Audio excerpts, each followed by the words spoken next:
വിശുദ്ധമായ ഖുർആനെ ചർച്ച ചെയ്യാൻ പ്രേരിപ്പിക്കുന്ന വിശുദ്ധ ഖുർആനിലെ പുണ്യമായ ചില സൂചനകളുണ്ട്.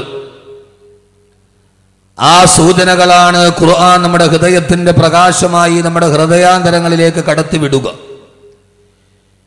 നമ്മുടെ ഉടമസ്ഥനായ അല്ലാഹു സുബ്ഹാനഹു വ തആലയ്ക്ക് അവന്റെ അടിമകളായ മാനവ വംശത്തോട് എന്തൊക്കെയാണോ സംസാരിക്കാനുള്ളത് ആ സംസാരമാണ് ഖുർആൻ. ഒറ്റവാക്കിൽ പറഞ്ഞാൽ അടിമയ്ക്ക് ഉടമ അടിമയോട് പറയുന്ന നിർദ്ദേശങ്ങളാണ് ഖുർആൻ. ഹാദാ കലാമുല്ലാഹ്, ഇത് അല്ലാഹുവിന്റെ കലാമാണ് എന്ന് പറഞ്ഞാൽ അതിന്റെ അർത്ഥം അല്ലാഹു നമ്മോട് സംസാരിക്കുകയാണ്. എന്റെ പ്രിയപ്പെട്ട സഹോദരങ്ങളെ, സഹോദരിമാരെ, അല്ലാഹു സുബ്ഹാനഹു വ തആല വിശുദ്ധമായ ഖുർആനിന്റെ ഓരോ ഭാഗങ്ങളിൽ അല്ലാഹു നമ്മളോട് പറയുന്ന വളരെ പ്രധാനപ്പെട്ട നമ്മുടെയൊക്കെ ജീവിതത്തിൽ നാം എല്ലാവരും പാരായണം ചെയ്യുന്ന മഗ്രിബ് നമസ്കാരത്തിന് ശേഷം പാരായണം ചെയ്താൽ ഖബറിന്റെ ആദ്യ രാത്രിയിൽ പ്രകാശം ലഭിക്കുമെന്ന് ആദരവായ പ്രവാചകൻ നബി മുഹമ്മദ് മുസ്തഫ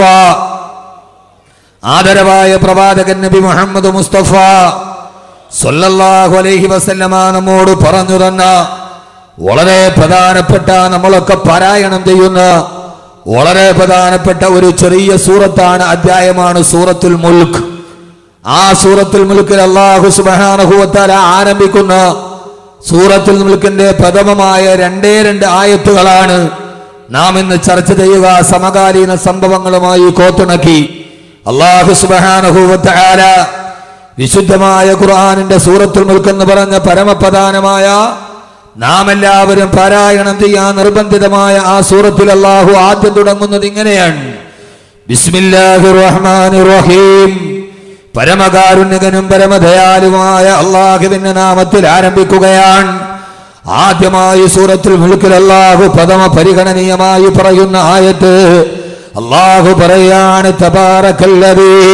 തബാറകല്ലദീ ബിയദിഹിൽ മുൽക്കു വഹുവ അലാ കുല്ലി ശൈഇൻ ഖദീർ അല്ലദീ ഖലഖൽ മൗത വൽ ഹയാത ലിയബ്ലുവകും അയ്യുകും അഹ്സനു അമലാ വഹുവൽ അസീസുൽ ഗഫൂർ. അല്ലാഹു പറയുകയാണ്: തബാറകല്ലദീ, അല്ലാഹു എത്രയോ പരിശുദ്ധനാണ്, അവൻ എത്രയോ മഹോന്നതനാണ്.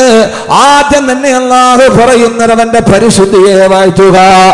തബാറകല്ലദീ, അവൻ എത്രയോ പരിശുദ്ധനാണ്, അവൻ എത്രയോ മഹോന്നതനാണ്.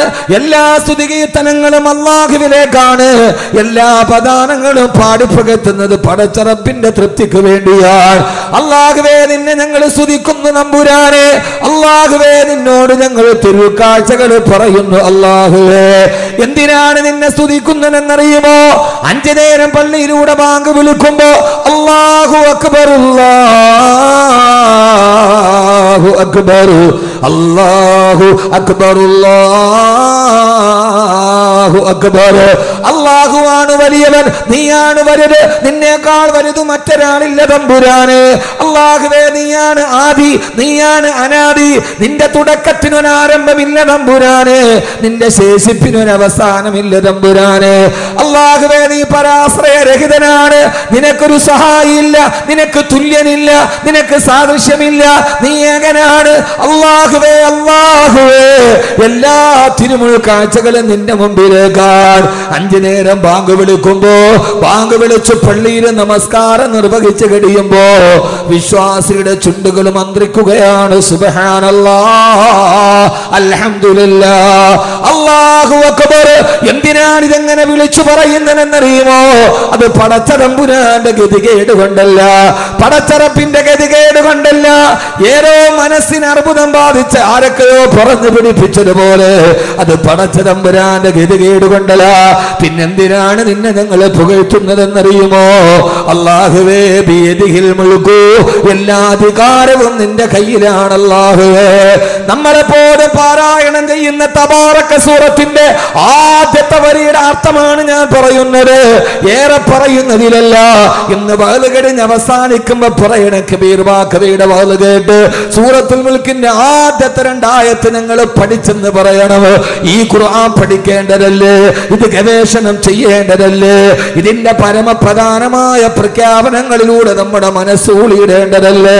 അല്ലാഹുവേ, നിന്നെ ഞങ്ങൾ സ്തുതിക്കുന്നത് എന്തിനെന്നറിയോ? ബിയദിഹിൽ മുൽക്കു, എല്ലാ അധികാരവും നിന്റെ കയ്യിലാണ് തമ്പുരാനെ. എല്ലാത്തിന്റെയും കടിഞ്ഞാണ് നിന്റെ കയ്യിലാണ് അല്ലാഹുവേ. ഈ സൂര്യനെ പടച്ച തമ്പുരാനെ, ചന്ദ്രന് നിലാവ് കൊടുത്ത അല്ലാഹുവേ, അല്ലാഹുവേ, അല്ലാഹുവേ, കിഴക്ക് നിന്ന് സൂര്യനെ ഉദിപ്പിച്ചത് നീയാണ്, പടിഞ്ഞാറതിനെ അസ്തമിപ്പിച്ചത് നീയാണ് തമ്പുരാനെ. അല്ലാഹുവേ, നീയാണ് കടലിന് തിരമാലയെ കൊടുത്തത്, നീയാണ് കുരുവിയെ കൂടുകെട്ടാൻ പഠിപ്പിച്ചത്, നീയാണ് കുയിലിന് മധുരനാദം നൽകിയത്, നീയാണ് ഈ ഭൂമിയെ പടച്ചത്, നീയാണ് ആകാശത്തെ വിരിപ്പ് പോലെ വിരിച്ചിട്ടത്, നീയാണ് പർവ്വതങ്ങളെ നാട്ടി നിർത്തിയത്, നീയാണ് കടലിന്റെ ഉള്ളിലൂടെ മീനിന് ഊളയിടാൻ പഠിപ്പിച്ചു കൊടുത്തത്. ജനിച്ച ഉടനെ പശുക്കുട്ടിയോട് നിന്റെ മാതാവിന്റെ അകിടിന്റെ ഉള്ളിൽ നിനക്ക് പാലുണ്ടെന്ന് ബോധം കൊടുത്ത അല്ലാഹുവേ, എങ്ങനെയാണ് പ്രസവിച്ച ഉടനെ ആട്ടിൻകുട്ടി അതിന്റെ തള്ളയുടെ ആടുകരിന്റെ അടുക്കലേക്ക് ഓടിച്ചെന്നത്? ആരാണ് വഴി പറഞ്ഞു കൊടുത്തത്? ഗൂഗിൾ മാപ്പ് കൊടുത്തതല്ലോ. ആരാണ് ഇതിന് ബോധനം കൊടുത്തത്? ജനിച്ച ഉടനെ തള്ളപ്പശുവിന്റെ അകടിലേക്ക് കൊച്ചു പശുക്കുട്ടിയെ പറഞ്ഞു വിട്ട തമ്പുരാനെ, നീയാണ് അല്ലാഹുവേ എല്ലാം സൃഷ്ടിച്ചത്, കാറ്റ് വീശിച്ചത് നീയാണ് തമ്പുരാനെ. ഉപ്പാന്റെ മുതുകിന്റെ അടിയിൽ നിന്ന് മാതാവിന്റെ ഗർഭാശയത്തിലേക്ക് കൊണ്ടുപോയി എനിക്ക് സൃഷ്ടിപ്പ് തന്ന അല്ലാഹുവേ, എന്നെ സൃഷ്ടിച്ച തമ്പുരാനെ. അല്ലാഹുവേ, നിനക്ക് തുല്യനില്ല. എന്റെ ഹൃദയത്തിന് സ്പന്ദനം തന്ന തമ്പുരാനെ, എന്റെ ഹൃദയം 1 മിനിറ്റിന്റെ ഉള്ളിൽ 70 പ്രാവശ്യം സ്പന്ദിക്കുന്നുണ്ട്. ആ കണക്ക് പ്രകാരം ഒരു ദിവസം 1,00,000 പ്രാവശ്യം എന്റെ ഹൃദയം സ്പന്ദിച്ചു കൊണ്ടിരിക്കുന്നുണ്ട്. 60 വയസ്സ് വരെ ജീവിച്ചിരിക്കുന്ന ഒരു മനുഷ്യന്റെ ഹൃദയം, ആ ഹൃദയം എങ്ങനെ സ്പന്ദിക്കുമ്പോ അവന്റെ ശരീരത്തിന്റെ രക്തക്കുഴലുകളിലൂടെ രക്തം പ്രവഹിക്കുന്നുണ്ട്. 60 വയസ്സ് വരെ ജീവിച്ചിരുന്ന മനുഷ്യന്റെ ശരീരത്തിലൂടെ 10,000 എണ്ണ ടാങ്കറിന്റെ ഉള്ളിലുള്ള എത്രത്തോളം രക്തം കൊള്ളുമോ അത്രത്തോളം വെള്ളം, അത്രത്തോളം രക്തമാണ് 60 വയസ്സ് വരെ ഒരു മനുഷ്യന്റെ ശരീരത്തിലൂടെ കടന്നു പോവുക. അല്ലാഹുവേ, അല്ലാഹുവേ, ഉമ്മാന്റെ ഗർഭാശയത്തിൽ കിടന്നപ്പോ 4-ാം മാസത്തിൽ എന്റെ ഹൃദയം സ്പന്ദിക്കാൻ തുടങ്ങിയാണ്. 40 വർഷം കഴിഞ്ഞു. ഇതേവരെ 1 മിനിറ്റിൽ കൃത്യമായി 70 പ്രാവശ്യം, ഒരു ദിവസം 1,00,000 പ്രാവശ്യം. അല്ലാഹുവേ, എന്റെ മാത്രമല്ല അബ്ദുൽ ലത്തീഫ് സാഹിബിന്റെ, അബൂബക്കർ സാഹിബിന്റെ, ഈ ഇരിക്കുന്ന നിങ്ങളുടെ ഇതേ സമയത്തിരിക്കുമ്പോഴും ഇപ്പോഴും നമ്മുടെ ഹൃദയം സ്പന്ദിച്ചു കൊണ്ടിരിക്കുന്നുണ്ട്. 600 കോടിയോളം വരുന്ന ജനങ്ങളുടെ ഹൃദയം ഇത്ര കൃത്യമായ കണക്കോടുകൂടി സ്പന്ദിക്കുന്നവനെ തമ്പുരാനെ. അല്ലാഹുവേ, അല്ലാഹുവേ, ബിയദിഹിൽ മുൽക്കു, നിന്റെ കയ്യിലാണ് അധികാരം ഇരിക്കുന്നത് അല്ലാഹുവേ. അതുകൊണ്ടാണ് നിന്നെ ഞങ്ങൾ സ്തുതിക്കുന്നത് തമ്പുരാനെ. അല്ലാഹുവേ, നീ ഇല്ലാതെ ഭൂമിയില്ല, നീ ഇല്ലാതെ ആകാശമില്ല, നീ ഇല്ലെങ്കിൽ ഈ പ്രപഞ്ച ലോകത്തിന് നിലനിൽപ്പില്ല തമ്പുരാനെ. ബിയദിഹിൽ മുൽക്കു, നിന്റെ കയ്യിലാണ് അധികാരമുള്ളത്. അധികാരം നിന്റെ കയ്യിലാണ് റബ്ബേ. തൂത്തിൽ മുൽക മൻ തശാഉ വ തൻസിഉൽ മുൽക മിമ്മൻ തശാ. നീ ഉദ്ദേശിക്കുന്ന കയ്യിലാണ് അധികാരം കൊടുക്കുക. നീ നിനക്കുന്ന സമയത്തത് തിരിച്ചെടുക്കാൻ നിനക്ക് കഴിവുണ്ടല്ലാഹുവേ. ഇന്ത്യ രാജ്യത്തിന്റെ അധികാരം ഒരാളുടെ കയ്യിൽ. എന്തിനാണ് മോനെ നിരാശപ്പെടുന്നത്? ഇരുകാലിയുടെ പേരിൽ 2 കാലിയായ പെഹ്ലൂഖാനെ തല്ലിക്കൊണ്ട പെഹ്ലൂഖാൻ എന്ന് പറയുന്ന നിരപരാധിയുടെ നിലവിളി കേട്ട മണ്ണിനാണ് കഴിഞ്ഞ ആഴ്ചത്തെ രാജസ്ഥാൻ ഉപതെരഞ്ഞെടുപ്പിൽ ഫാസിസത്തിന് കാലിടറിപ്പോയത്. അവിടെയാണ് ജനാധിപത്യ ചേരികൾ വിജയിച്ചത്. നാരിക്കാലിയുടെ പേരിൽ ഇരുകാലിയെ തല്ലിക്കൊന്ന പെഹ്ലൂഖാന്റെ നിലവിളി കേട്ട് കരഞ്ഞു പോയ മണ്ണിനാണ് ഫാസിസത്തിന്റെ ശവക്കുഴി തോണ്ടിയത്. ഈ അധികാരം അവൻ ഇച്ഛിക്കുന്ന കയ്യിലാണ് വെച്ചു കൊടുക്കുക.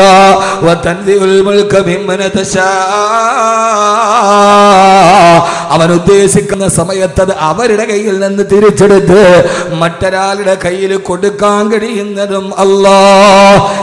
കണ്ടെന്നിരിക്കും ജനത്തിനെ കണ്ടില്ലെന്ന് നടിക്കുന്നതും ഭവാൻ 2-4 ദിനം കൊണ്ടൊരുവനെ തണ്ടിലേക്ക് നടത്തുന്നതും ഭവാൻ മാളികാമുകളേറിയ മന്നന്റെ തോളിൽ മാറാപ്പ് കേട്ടുന്നതും ഭവാൻ ഇന്നത്തെ ദരിദ്രൻ നാളത്തെ ലക്ഷാധിപതി ഇന്നത്തെ കോടിപതി നാളത്തെ പരമദരിദ്രന് എല്ലാം ആരുടെ കയ്യിലെന്നറിയോ ബിയദിഹിൽ മുൽക്കു ഇതെല്ലാം നിന്റെ കയ്യിലാണ് തമ്പുരാന് നീയാണ് സൂര്യനെ ചലിപ്പിച്ചത് നീയാണ് ചന്ദ്രനെ ഉദിപ്പിച്ചത് 156 വർഷത്തിനൊരിക്കൽ 1.5 നൂറ്റാണ്ടിന്റെ ഇടയിൽ സൂര്യനെയും ചന്ദ്രനെയും ഭൂമിയെയും ഒരേ നേർരേഖയിൽ കൊണ്ടുവന്നത് നീയാണ് അല്ലാഹ് സഹോദരങ്ങളോട് സഹോദരിമാരോട് എന്തെങ്കിലുമൊക്കെ പഴയ വർത്തമാനം പറഞ്ഞ് തിരിഞ്ഞു പോകാറല്ല ഈ വിനീതൻ എഴുന്നേറ്റ് നിന്നത് കഴിഞ്ഞ ആഴ്ചയാണ് സൂര്യഗ്രഹണം ചന്ദ്രഗ്രഹണം നടത്തത് 156 വർഷത്തിൽ ഒരു പ്രാവശ്യമാണ് ചന്ദ്രനും സൂര്യൻ ഒരേപോലെ നേർരേഖയിൽ വന്നത് എന്തിനാണങ്ങ് വന്നതെന്നറിയുമോ കിഴക്ക് നിന്ന് സൂര്യനെ ഉദിപ്പിച്ച റബ്ബേ പടിഞ്ഞാറ് അസ്തമിപ്പിച്ച റബ്ബേ നീ സൂര്യനൊരു ഭ്രമണപഥം വരച്ചു കൊടുത്തിട്ടുണ്ട് ചന്ദ്രന് നീ ഒരു ഭ്രമണപഥം വരച്ചെടുത്തിട്ടുണ്ട് വൽഖമറ ഖദ്ദരനാഹു മനാസില ഹത്താ അദഖൽ റുജൂനുൽ ഖദീർ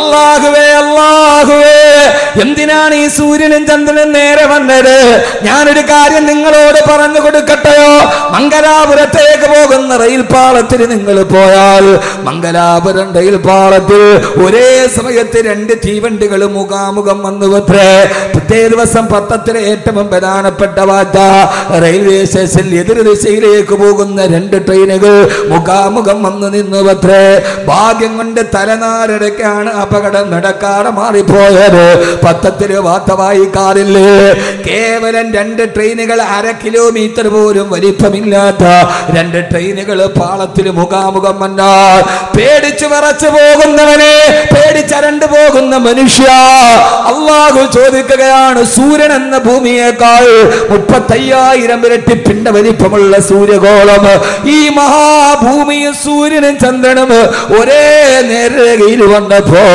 എന്തിനാണ് ഇത് വന്നതെന്നറിയുമോ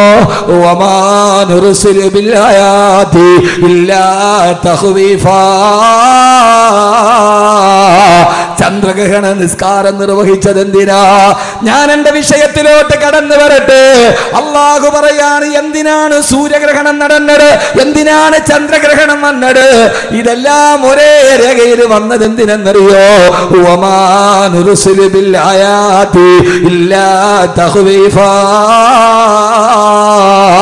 അതൊക്കെ നിങ്ങളെ ഞാനൊന്ന് ഭയപ്പെടുത്താൻ ചെയ്തതാണ് ആരാണ് പറയുന്നത് അല്ലാഹ് ഇവിടെ നോക്ക് നിങ്ങൾ അല്ലാഹു പറയാണ് ഞാനിതൊക്കെ ചെയ്തത് എന്തിനെന്നറിയോ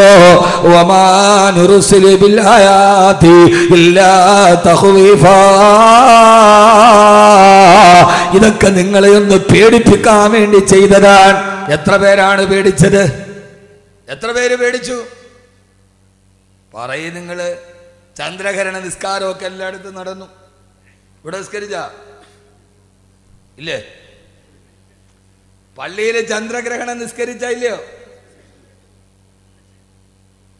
നിസ്കരിച്ചെന്നോ ഇല്ലെന്നാ നിസ്കരിച്ചു എന്തിനാ നിസ്കരിച്ചേ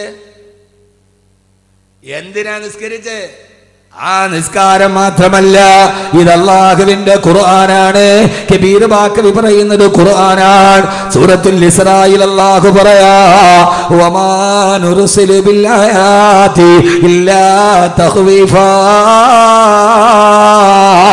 ഇത് നിങ്ങളെ ഞാനൊന്ന് ഭയപ്പെടുത്താൻ ചെയ്തതാണ് ഇനിയെങ്കിലും നിങ്ങൾ എന്നിലേക്ക് തിരിച്ചു വാ ഹറാമുകളോട് വിട പറയ് മദ്യപാനത്തോട് വിട പറയ് പലിശയോട് വിട പറയ് അല്ലാഹുവിലേക്ക് നിങ്ങൾ അടുത്തു വാ വാപ്പ മക്കളോട് പറയാറില്ല മക്കളെ പേടിപ്പിക്കാൻ വേണ്ടി പോലീസ് വരുന്നുണ്ട് മോനെ ഭൂതം വരുന്നുണ്ട് മോനെ എന്തിനാണ് അവനോട് ഇഷ്ടമില്ലാഞ്ഞിട്ടല്ല ഏറെ ഇഷ്ടമുള്ള അവൻ തന്നിലേക്ക് തിരിച്ചു വരാൻ ഒരു വാപ്പ കുഞ്ഞിനോട് പറയുന്നത് പോലെ അല്ലാഹു പറയാ വമാ നുർസിലു ബിൽ ആയാതി ഇല്ലാ തഖ്വീഫാ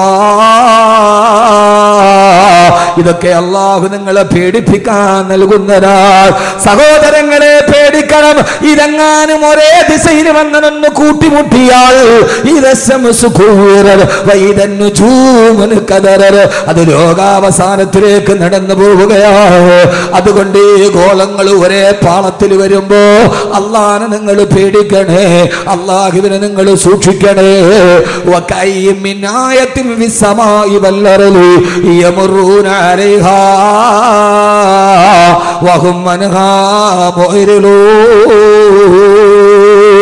അള്ളാഹു പറയാണ്, ഇങ്ങനെ എത്രയെത്ര അത്ഭുതങ്ങൾ ലോകത്ത് നിങ്ങൾ കണ്ടിട്ടും അതൊക്കെ നിങ്ങൾ കാണുന്നുണ്ട്. പക്ഷേ അതൊക്കെ കണ്ടിട്ട് നിങ്ങൾ യാതൊരുവിധ പേടിയില്ലാതെ നടക്കുകയാണല്ലോ. അള്ളാഹു സൂര്യചന്ദ്രനെ സൃഷ്ടിച്ചത് നമുക്ക് മനസ്സിലാക്കാൻ വേണ്ടിയാണ്. ഒരർത്ഥം കൂടി ഞാൻ മാറി പറഞ്ഞാൽ ഒന്ന് നിങ്ങൾ നല്ല വല്ലാതെ ഒന്ന് ശ്രദ്ധിക്കുമോ? അള്ളാഹു തൗഫീഖ് നൽകി അനുഗ്രഹിക്കുമാറാകട്ടെ.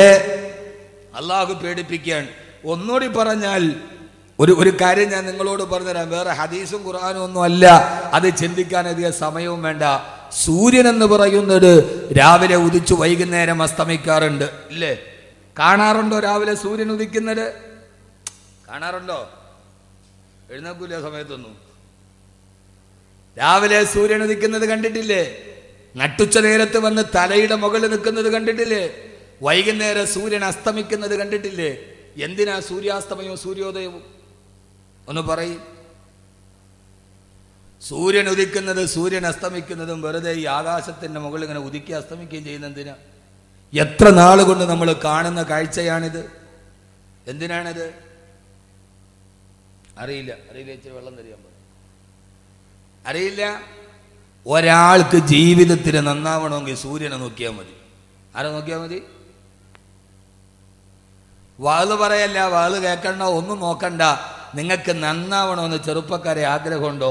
നിങ്ങൾ സൂര്യനെ നോക്കിയാൽ മതി. നിങ്ങൾ അന്തം വിട്ട് നോക്കാണ്. ഇപ്പം ഇയാളിപ്പോൾ എന്താ പറയണത്? ഞാൻ ഇങ്ങനെയൊക്കെ പറയൂ. അതാണ് എൻ്റെ ഒരു ശൈലി. എല്ലാവരും പറഞ്ഞത് തന്നെ പറയുന്നതിൽ നല്ലത് 7 ദിവസം ആകുന്നുണ്ട്. എല്ലാവരും പറയുന്നതിന് നല്ല വേറിട്ടൊന്നും പറയലല്ലേ. ഞാനിന്ന് പറയുന്നത് സൂറത്തുൽ മുൽക്കിൻ്റെ 2 ആയത്താണ്. അപ്പോൾ കബീർ വാക്കവിയുടെ വാത് കഴിഞ്ഞപ്പോൾ എന്ത് കിട്ടി? സൂറത്തുൽ മുൽക്കിൻ്റെ ആദ്യത്തെ 2 ആയത്ത് നന്നായിട്ട് പഠിച്ചു. ലാഭായില്ലേ? പിന്നെ ബാക്കി പഠിച്ചാൽ മതിയല്ലോ. ഇപ്പോഴെത്തിയ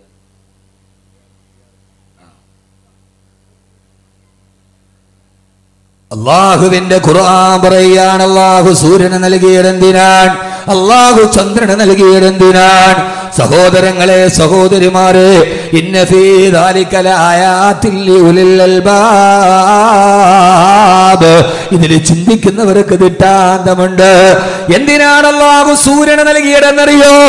രാവിലെ സൂര്യോദയം നടക്കുമ്പോൾ അത് നമ്മുടെ സൂര്യോദയത്തിന് നമ്മുടെ ജീവിതവുമായി ബന്ധമുണ്ട്. രാവിലെ സൂര്യൻ ഉദിക്കുകയാണ്. കിഴക്കിന്റെ ചക്രവാളത്തിൽ ഇരുട്ടിനെ കീറി മുറിച്ചുകൊണ്ട് ഇരുട്ടിൽ നിന്ന് സൂര്യൻ മെല്ലെ മെല്ലെ ഉയർന്നു വരികയാ.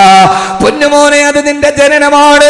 ഇരുട്ടിന്റെ ഉള്ളിൽ നിന്ന് മെല്ലെ മെല്ലെ സൂര്യൻ വെളിയിലേക്ക് വരുമ്പോ ഉമ്മാന്റെ ഗർഭാശയം എന്ന ഇരുട്ടിൽ നിന്ന് മെല്ലെ ഭൂമിയുടെ വെളിച്ചത്തിലേക്ക് നീ കടന്നു വരികയാണ്. സൂര്യോദയം നിന്റെ ജനനമാണ്, നിന്റെ പ്രസവമാണ്. പിന്നെ ആ സൂര്യൻ മെല്ലെ മെല്ലെ മുകളിലേക്ക് ഉയരുന്നു. അത് വെറുതെ മെല്ലെ പടിഞ്ഞാറോട്ട് സഞ്ചരിക്കുകയാണ്. വെറുതെ സൂര്യൻ ഇങ്ങനെ വെളിച്ചം കൂടി കൂടി വരുന്നു. അതുപോലെ നിന്റെ ബാല്യവും നിന്റെ കൗമാരവുമാണ്.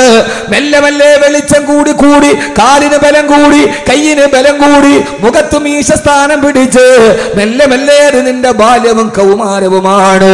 അവസാനം സഞ്ചരിച്ച് സൂര്യനിരാ നടുത്തലയുടെ നെടും തലയുടെ മുകളിൽ നട്ടുച്ച നേരത്ത് കത്തിജ്വലിച്ചു നിൽക്കുകയാണ്. ആർക്കും അടുക്കാൻ പോലും കഴിയാത്ത സൂര്യന്റെ ചൂടോട് സൂര്യൻ ഇങ്ങനെ കത്തിജ്വലിച്ച് നിൽക്കുകയാണ്. പൊന്നുമോനെ, അത് നിന്റെ യൗവനമാണ്. ആർക്കും അടുക്കാൻ കഴിയാതെ കത്തിജ്വലിച്ച് തിളച്ചു നിൽക്കുന്ന നിന്റെ യൗവനം. തട്ടുച്ച നേരത്ത് സൂര്യൻ പിടിച്ചു നിൽക്കുന്നത് അത് നിന്റെ യൗവനത്തെ ഓർമ്മപ്പെടുത്തുകയാണ്. ആർക്കും അടുക്കാൻ കഴിയാത്ത യൗവനം, ഒരാളുടെ ഉപദേശം സ്വീകരിക്കാത്ത യൗവനം, ആരുടെ അടുക്കലേക്ക് നന്മകൾ സ്വീകരിക്കാത്ത യൗവനം, ആ യൗവനമാണ് നിന്നെ നട്ടുച്ച നേരത്ത് നിൽക്കുന്ന സൂര്യന്.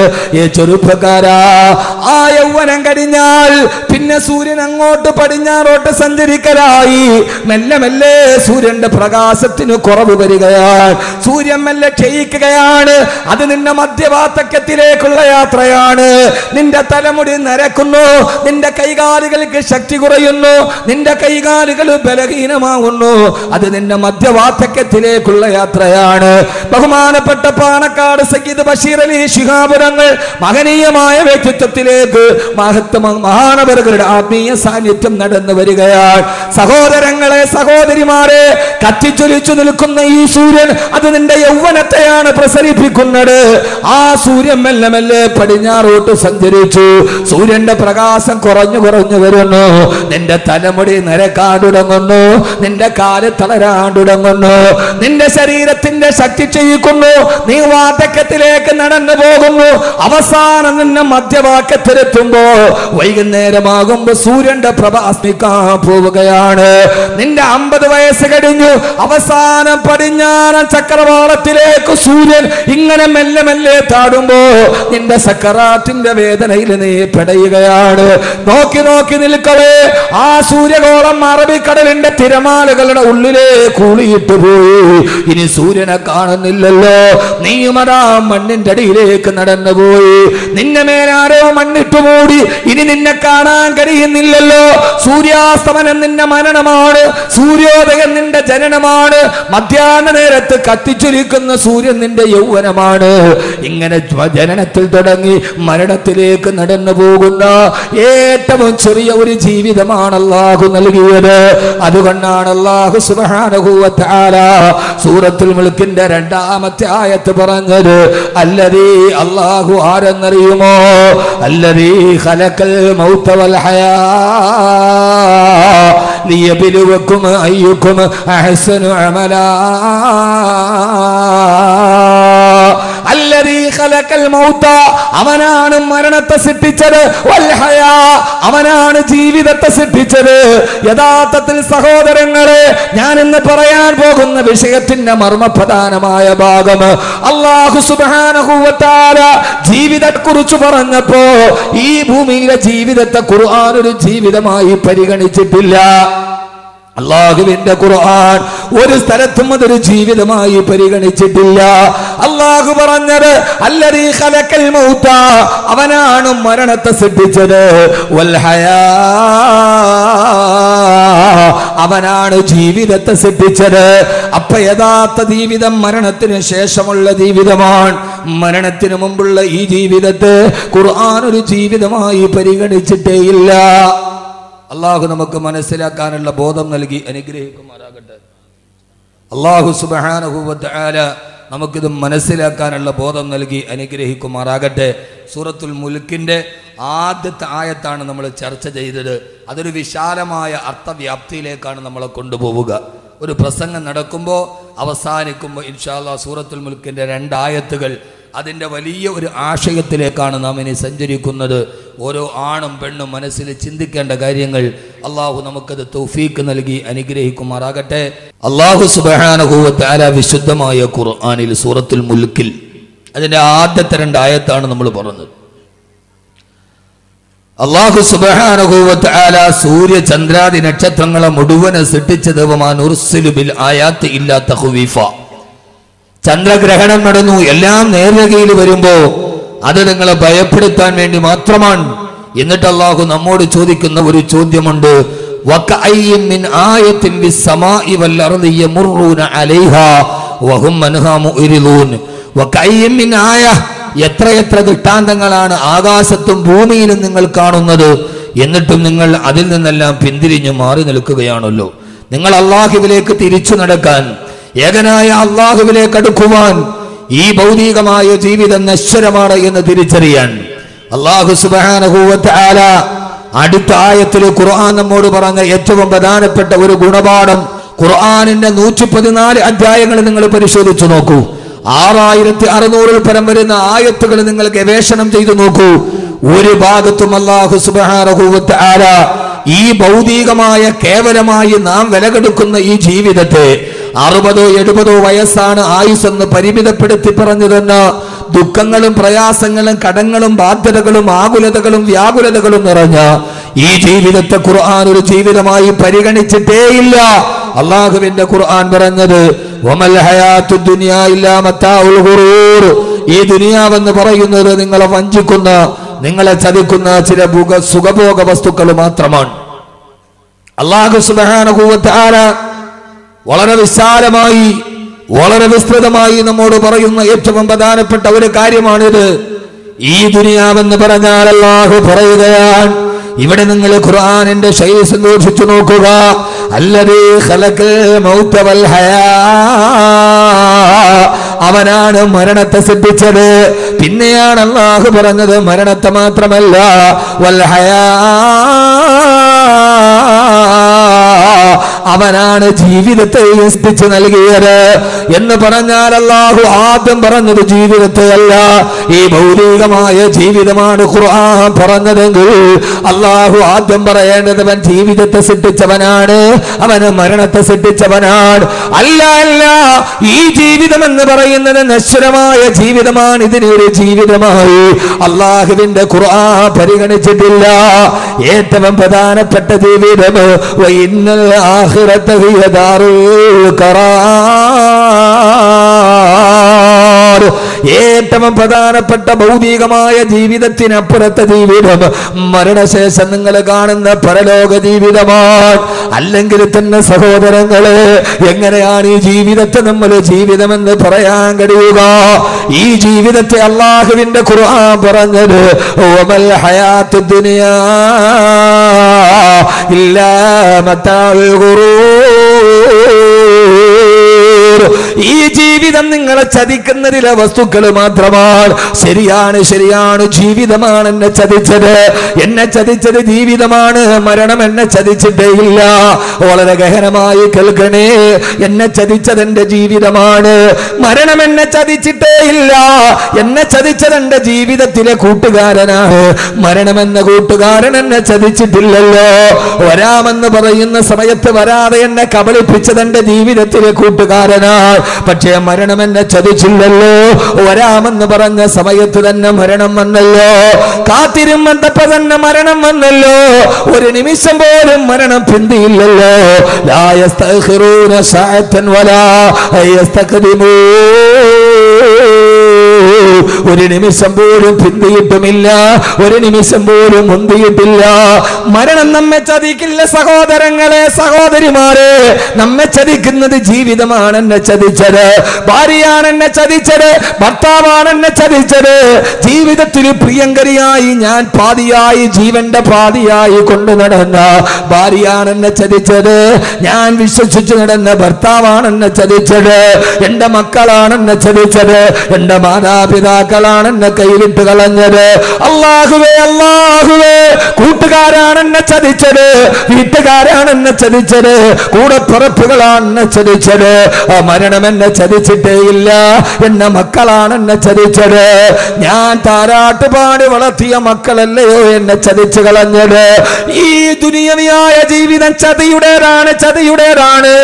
പിന്നിൽ നിൽക്കുന്ന അമ്മയെ അടുക്കളപ്പുറത്ത് നിന്ന് പുറകിൽ നിന്ന് അടിച്ചു വീഴ്ത്തി മലന്നു വീഴുന്ന അമ്മയുടെ മാറിടത്തിൽ കാലുകുത്തി വെച്ച് കാല് കുത്തിപ്പിടിച്ച് അമ്മയുടെ കരുത്തിൽ ഷാള് മുറുക്കി കൊടുക്കൊലപ്പെടുത്തുമ്പോ മരിച്ചു വീഴുന്ന അമ്മയെ വലിച്ചു കൊണ്ടുപോയി സ്വയം കുടിച്ചു കുടിയിൽ മണ്ണെണ്ണ വിടിച്ച് കത്തിച്ചാമ്പലാക്കുമ്പോ ആരാണ് സഹോദരങ്ങളെ ഈ ചെയ്തത്? ക്രിമിനലല്ല. ആ മാതാവിന്റെ മാറിടത്തിൽ കാലുകുത്തി നിൽക്കുമ്പോ ആ മാറിടത്തിൽ നിന്നല്ലേ അവൻ അമ്മിഞ്ഞപ്പാല് കുടിച്ചത്. അവൻ ആദ്യം കുടിച്ച അമ്മിഞ്ഞപ്പാല് ഉമ്മാന്റെ മുലപ്പാലിലായിരുന്നല്ലോ. അവിടെ നിന്നല്ലേ അവൻ വിശന്നപ്പോ വാരി കുടിച്ചത്. അവിടെ നിന്നല്ലേ അവൻ ഉറക്കത്തിൽ എഴുന്നേറ്റ് കിടന്നപ്പ് കരഞ്ഞപ്പോ ഉമ്മ യാതൊരുവിധ ബുദ്ധിമുട്ടില്ലാതെ അവന് പാല് ചുരത്തി കൊടുത്തത്.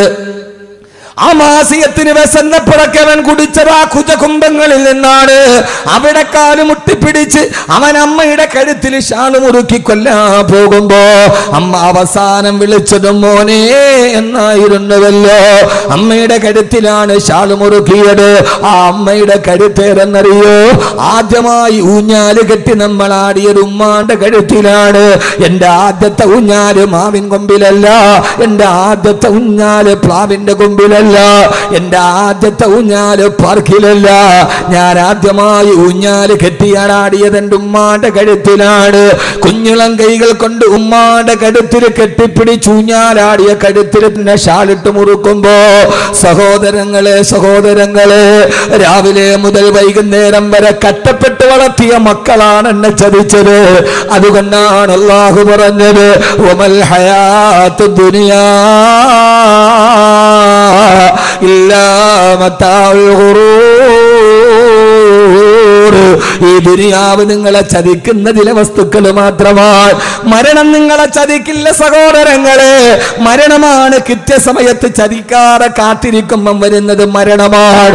ആ മരണത്തിന് പിന്തലില്ലല്ലോ.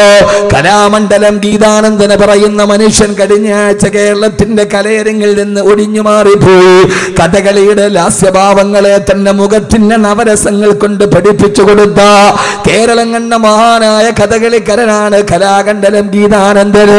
ആയിരക്കണക്കിന് ആളുകൾ തിങ്ങി നിറഞ്ഞു നിൽക്കുന്ന സ്റ്റേജിൽ അദ്ദേഹം കഥകളി ആടിക്കൊണ്ടിരിക്കുമ്പോ ആടി അദ്ദേഹത്തിന്റെ കലാരൂപത്തിൽ പ്രേക്ഷകര് മുഴുവനും മനസ്സൊടുക്കി നിന്നപ്പോ കലാമണ്ഡലം ഗീതാനന്ദ കലാലോകത്തിന്റെ മാസ്മരീക പ്രതിഭ തന്റെ ആട്ടത്തിന്റെ ഇടയിൽ രണ്ട് കൈ കൂപ്പി അദ്ദേഹം നിലത്തേക്ക് തൊട്ടു.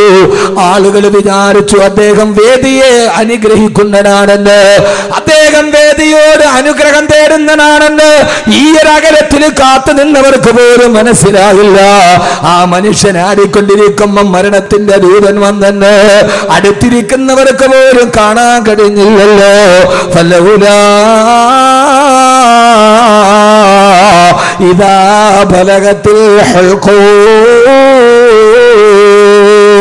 വഅൻതും ഹീനഇദിൻ തൻദുറൂൻ വനഹ്നു അഖറബു ഇലൈഹി മിൻകും വലാകിൻ ലാ തുബ്സിറൂൻ. സൂറത്തുൽ വാഖിഅല്ലേ എപ്പോഴും ഓതുന്നതല്ലേ? മരണദൂതൻ അതിന് അടുത്ത് വന്ന് നിന്നിട്ടും വലാകിൻ ലാ തുബ്സിറൂൻ, നിങ്ങൾക്കൊരാൾക്ക് പോലും കാണാൻ കഴിഞ്ഞില്ലല്ലോ. കലാമണ്ഡലം ഗീതാനന്ദൻ കൈകൂപ്പി താഴേക്ക് വീണു. ഇതുപോലെ കണ്ടു നിന്നവര് വിചാരിച്ചു അദ്ദേഹം സ്റ്റേജിനെ വന്നിക്കുകയാണെന്ന്. കുഴഞ്ഞു വീണപ്പോഴാണ് അറിഞ്ഞത് മരണമാ മനുഷ്യനെ കുത്തിപ്പറിച്ചു പോയെന്ന്. എന്റെ പ്രിയപ്പെട്ട പെങ്ങളെ ഓർക്കുക, നിഴല് പോലെ കൂടെ നടക്കുന്ന ചൈക്കാത്ത മരണത്തെ ഓർമ്മിപ്പിക്കുക. 25 മിനിറ്റ് പ്രസംഗിക്കാനുള്ള ഡീറ്റെയിലും എഴുതിയ പേപ്പറുമായിട്ടാണ് ഇന്ത്യ രാജ്യത്തിന്റെ ഉരുക്കു ശക്തിയായി മാറിയ ഡോക്ടർ APJ അബുൽ കലാം പ്രസംഗിക്കാൻ കയറിയത്. ആർക്കറിയാം? അഹമ്മദ് കബീർ ബാക്കവി പ്രസംഗിച്ച് അവസാനിപ്പിക്കുമോ? അതല്ല വാക്കുകൾ ഇവന്റെ തൊണ്ടയിൽ കുടുങ്ങുമോ? ആരും അറിയാതെ ഇവിടെ കുഴഞ്ഞു വീടുമോ? ജീവിതം എന്ന് പറയുന്ന കോമാളിയുടെ നടുവിലൂടെ നടന്നു പോകുമ്പോ ഈ APJ അബുൽ കലാം 25 മിനിറ്റ് പ്രസംഗിക്കാനുള്ള കുറിപ്പുകളും എഴുതിയിട്ടാണ് കയറി നിന്നത്. പാതിവടിയിൽ കുഴഞ്ഞ് താഴേക്ക് വീടുമ്പോ താൻ സ്വന്തം കൈപ്പട കൊണ്ട് എഴുതിയത് പോലും പറഞ്ഞു തീർക്കാൻ കഴിയാതെ മരണം തന്നെ കൊത്തിപ്പറിക്കുമെന്ന് APJ അബുൽ കലാമിന് മുൻകൂട്ടി കാണാൻ കഴിഞ്ഞില്ലല്ലോ. എന്റെ പ്രിയപ്പെട്ട പെങ്ങള്, പാകിസ്ഥാന്റെ മുൻ പ്രധാനമന്ത്രി ബേനസീർ ഭൂട്ടോ റാവൽപിണ്ടിയുടെ പൊതുതെരഞ്ഞെടുപ്പ് യോഗത്തിനാണ് ബോംബ് സ്ഫോടനത്തിൽ തകർന്നു പോകുന്നത്. ബേനസീർ മരിക്കുന്നതിന് തൊട്ടു മുമ്പുള്ള 5 മിനിറ്റ് BBC റെക്കോർഡ് ചെയ്ത് കാണിച്ചത് എങ്ങനെയെന്നറിയോ? വാഹനം വന്ന് നിൽക്കുന്നു, റാവൽപിണ്ടിയിൽ കൂടി നിൽക്കുന്ന അനുയായികൾ നേതാവിനെ വിളിക്കുന്നു. ആ കാറിലിരുന്ന് പൊതുതെരഞ്ഞെടുപ്പ് റാലിയെ അഭിസംബോധന ചെയ്യാൻ പോകുന്നതിന് മുമ്പ് മിസ്സിസ് ബേനസീർ ഭൂട്ടോ, സുന്ദരിയായ ബേനസീർ ഭൂട്ടോ തന്റെ ബാഗ് തുറന്നിട്ട് ലിപ്സ്റ്റിക് എടുത്ത് ചുണ്ടിലേക്ക് വെക്കുന്നു. മുഖത്ത് സൗന്ദര്യ വസ്തുക്കൾ തേച്ചിട്ട് കണ്ണാടിയിൽ തന്നെ മുഖം നോക്കുന്നു. അപ്പോഴും ബേനസീറിന് അറിയില്ലല്ലോ ഈ കാണുന്ന ചുണ്ടുകളും മാംസ കഷണങ്ങളായി ചിതറിത്തെറിക്കുമെന്ന്. 2 മിനിറ്റ് കഴിഞ്ഞാൽ തന്റെ ശരീരം, ഈ തലച്ചോറ് റോഡിൽ ചിതറുമെന്ന് ഈ കണ്ണാടിയിൽ കണ്ട മുഖം ഇനി ഒരിക്കൽ കൂടി ഇതേപോലെ കാണാൻ കഴിയില്ലെന്ന്. അതുകൊണ്ട് എന്റെ പ്രിയപ്പെട്ട ചെറുപ്പക്കാരാ, എന്റെ പ്രിയപ്പെട്ട സഹോദരി, അല്ലാഹു ലോകത്തോട് പറഞ്ഞ ഏറ്റവും പരമപ്രധാനമായൊരു കാര്യം, ഈ ജീവിതമൊന്നും ഒരു ജീവിതമല്ല. അല്ലദീ ഖലഖൽ മൗത വൽ ഹയാ, അവനാണ് മരണത്തെ സൃഷ്ടിച്ചത്, അവനാണ് ജീവിതത്തെ സൃഷ്ടിച്ചതെന്നത്. അതുകൊണ്ട് സഹോദരങ്ങളെ, ഈ ജീവിതം ഒരു ജീവിതമായിട്ട് പരിഗണിച്ചിട്ടില്ല. ഒരർത്ഥത്തിൽ ഒന്നുകൂടി വിശാലമായിട്ട് പറഞ്ഞാൽ, ഒരർത്ഥത്തിൽ ഒന്നുകൂടി വിശാലമായിട്ട് പറഞ്ഞാൽ, ഈ ജീവിതത്തെ എങ്ങനെയാണ് ജീവിതമായി പരിഗണിക്കുക? ആഗ്രഹിച്ചതൊന്നും നേടാത്ത ജീവിതം, മോഹിച്ചതൊന്നും കിട്ടാത്ത ജീവിതം, കടങ്ങൾ തലയിൽ വീണ ജീവിതം, രോഗങ്ങൾ അസ്വസ്ഥത ബാധിച്ച ജീവിതം, മനപ്രയാസം മാറാത്ത ജീവിതം, ഒരു ദിവസം പോലും സമാധാനത്തോടെ കിടന്നുറങ്ങാൻ കഴിയാത്ത ജീവിതം, ഇതെങ്ങനെയാണ് ജീവിതമാവുക? ജീവിതത്തിന് അർത്ഥമുണ്ടാകണമെങ്കിൽ നമ്മുടെ മനസ്സിൽ ആഗ്രഹിച്ചതൊക്കെ കിട്ടണ്ടേ, നമ്മൾ കൊതിച്ചതൊക്കെ കൈവെള്ളയിലെത്തണ്ടേ, രോഗങ്ങൾ മാറി നിൽക്കണ്ടേ. എല്ലാം കയ്യിലുണ്ടായിട്ടും രോഗം എന്നെ തിന്നാൻ അനുവദിക്കുന്നില്ലല്ലോ. കോടികൾ ബാങ്കിലുണ്ടായിട്ടും രോഗം എന്നെ വെള്ളം കുടിക്കാൻ അനുവദിക്കുന്നില്ലല്ലോ. അതുകൊണ്ട് സഹോദരാ, ജീവിതമെന്ന് പറഞ്ഞാൽ ആഗ്രഹങ്ങൾ പൂർത്തീകരിച്ച ജീവിതമോ? ജീവിതമെന്ന് പറഞ്ഞാൽ രോഗമില്ലാത്ത ജീവിതമല്ല ജീവിതം. അതുകൊണ്ടാണ് അല്ലാഹു പറഞ്ഞത്, മരണശേഷമുള്ള ജീവിതമാണ് യഥാർത്ഥ ജീവിതം. അവിടെ നിങ്ങൾ ആഗ്രഹിച്ചതൊക്കെ നിങ്ങൾക്കുണ്ട്. വലക്കും ഫീഹാ മാ തസ്തഹി അൻഫുസുകും വലക്കും ഫീഹാ മാ തദ്ദഊൻ. അവിടെ നിങ്ങൾ മനസ്സിൽ ആഗ്രഹിച്ചതൊക്കെ നിങ്ങൾക്ക് ഞാൻ ഇവിടെ വെച്ചിട്ടുണ്ട്. നിങ്ങൾ മനസ്സിൽ കൊതിച്ചതൊക്കെ നിങ്ങൾക്ക് ഞാൻ വെച്ചിട്ടുണ്ട്. ആ മരണശേഷമുള്ള സ്വർഗ ജീവിതത്തിൽ രോഗങ്ങളില്ല, കടങ്ങളില്ല, പ്രയാസങ്ങളില്ല, ദുഃഖങ്ങളില്ല, ആകുലതയില്ല. നിന്റെ കണ്ണിലൂടെ ഒരു തുള്ളി കണ്ണീര് പോലും നീ ഒഴുക്കണ്ട. അവിടെ നിനക്ക് ഞാൻ ജീവിക്കാനുള്ളതൊക്കെ വെച്ചിട്ടുണ്ട്. പച്ചപ്പരവതാനി വിരിച്ച പുൽമേടുകളുടെ താഴ്ഭാഗത്തുകൂടി കാലിൽ കിടക്കുന്ന സുന്ദരി പെണ്ണിന്റെ കാലിൽ കിടക്കുന്ന വെള്ളിക്കൊലുസ് പോലെ തടം തല്ലിയാത്തൊടുകുന്ന കൊച്ചരുവികളുണ്ടവിടെ, ഒറ്റമുത്തിനാളുള്ള വീടുണ്ടവിടെ, സുന്ദരിയായ പെൺകുട്ടിയുണ്ടവിടെ, ഊഞ്ഞാലാട്ടാൻ തോഴിമാരുണ്ടവിടെ, ആഗ്രഹിച്ച പഴങ്ങളുണ്ടവിടെ, സ്വർണ്ണ നൂലുകൾ കൊണ്ട് നെയ്തുണ്ടാക്കപ്പെട്ട കട്ടിലുണ്ടവിടെ. അവിടെ നിന്നെ മനസ്സുകൊണ്ട് കുറ്റപ്പെടുത്താൻ പോലും ഒരാളും അവിടെ ഇല്ലല്ലോ. അതുകൊണ്ട് എന്റെ സഹോദരാ, സഹോദരി, ഈ ദുനിയാവിന്റെ ആഗ്രഹത്തോടും ഈ ഭൂമിയോടുള്ള പ്രണയത്തോടും വിട പറയുക. എന്നിട്ട് അല്ലാഹുവിന്റെ മരണശേഷമുള്ള ലോകത്തിന് വേണ്ടി ഒരുങ്ങുക. ഈ ദുനിയാവിലെ പ്രയാസം ഒരു പ്രയാസമല്ല, ഇവിടുത്തെ പട്ടിണി ഒരു പട്ടിണിയല്ല. അതുകൊണ്ടാണ് ജീവിതത്തിൽ എന്തൊക്കെ പ്രയാസം വന്നാലും അല്ലാഹുവേ, അല്ലാഹുവേ, അല്ലാഹുവേ, ഈ ഭൂമിയിൽ എന്ത് വന്നാലും സഹിക്കാൻ ഞാൻ തയ്യാറാണ്. പക്ഷേ എന്നെ ആഖിറം എനിക്ക് നഷ്ടപ്പെടുത്തല്ലേ അല്ലാ, എന്റെ പരലോകം എനിക്ക് നഷ്ടമാക്കല്ലേ തമ്പുരാനെ. അതുകൊണ്ടാണ് ആദരവായ പ്രവാചകൻ നബി മുഹമ്മദ് മുസ്തഫ, ആദരവായ പ്രവാചകൻ നബി മുഹമ്മദ് മുസ്തഫ, ഹബീബായ നബി മുഹമ്മദ് മുസ്തഫ സല്ലല്ലാഹു അലൈഹി വസല്ലമയുടെ പ്രിയ പത്നി ബഹുമാനപ്പെട്ട ബീവി ആയിഷ റളിയല്ലാഹു തആല ഒരു സംഭവം പറയുന്നുണ്ട്. ഹബീബായ നബി സല്ലല്ലാഹു അലൈഹി വസല്ലമ, ആദരവായ പ്രവാചകൻ നബി മുഹമ്മദ് മുസ്തഫ, ഉറക്കപ്പറ, ഇങ്ങനെ പറയാ, ആദരവായ പ്രവാചകൻ നബി മുഹമ്മദ് മുസ്തഫ സല്ലല്ലാഹു അലൈഹി വസല്ലം. ഇങ്ങനെയാ സ്ഥലം, നിങ്ങൾ നന്നായിട്ട് പറഞ്ഞാൽ ഞാൻ വാളും പറയും. ഇപ്പൊ ദലിത് സാഹിബാണ് വിളിച്ച് എല്ലാവരും പറഞ്ഞു, ഉസ്താദെ കുറേ നേരം പ്രസംഗിക്കണോ? എന്നോട് പറഞ്ഞത് 9 മണിക്ക് പ്രസംഗം തുടങ്ങും, 10:30 ആകുമ്പോൾ തങ്ങൾ വന്ന് ദുആ ചെയ്യും, അപ്പോൾ പോകാമെന്നാണ്. പോവാണോ? ഇൻഷാ അല്ലാഹ്. വലിയ സുഹൃത്താണ്, മസ്കറ്റ് KMCCയുടെ പ്രസിഡന്റാണ്, തളിപ്പറമ്പ് സ്വദേശിയാണ്. അല്ലാഹു ആഫിയത്തും ആരോഗ്യവും കൊടുക്കട്ടെ. നല്ലൊരു ദീനീ പ്രവർത്തകനാണ്, ദീനീ സേവകനാണ്, ദീനീ സ്നേഹിയാണ്. പണ്ഡിതന്മാരോട് വലിയ അടുപ്പം സൂക്ഷിക്കുന്ന ഒരാളുമാണ്. അള്ളാഹു ആ ബന്ധങ്ങളെ നിലനിർത്തി തരട്ടെ. എല്ലാവരും പോവാ? ആ ശരി. അടുത്ത ജമാഅത്ത് ഭാരവാഹികളൊക്കെ ഉണ്ട്, പ്രസിഡന്റ് ഉണ്ട്. ഒരു 2 വർഷമായിട്ടൊരു ഡേറ്റ് ചോദിക്കുന്നതാണ്, എന്നാണ് കൊടുക്കാൻ പറ്റി. അതുകൊണ്ട് എൻ്റെ പ്രിയ സഹോദരങ്ങളോട് സഹോദരിമാരോട്, ഞാൻ അത്ര വലിയ ആളൊന്നും അല്ല, വലിയ തിരക്ക് അഭിനയിക്കലുമല്ല, പിന്നെ ജീവിതം നമ്മളെ തിരക്കാക്കും.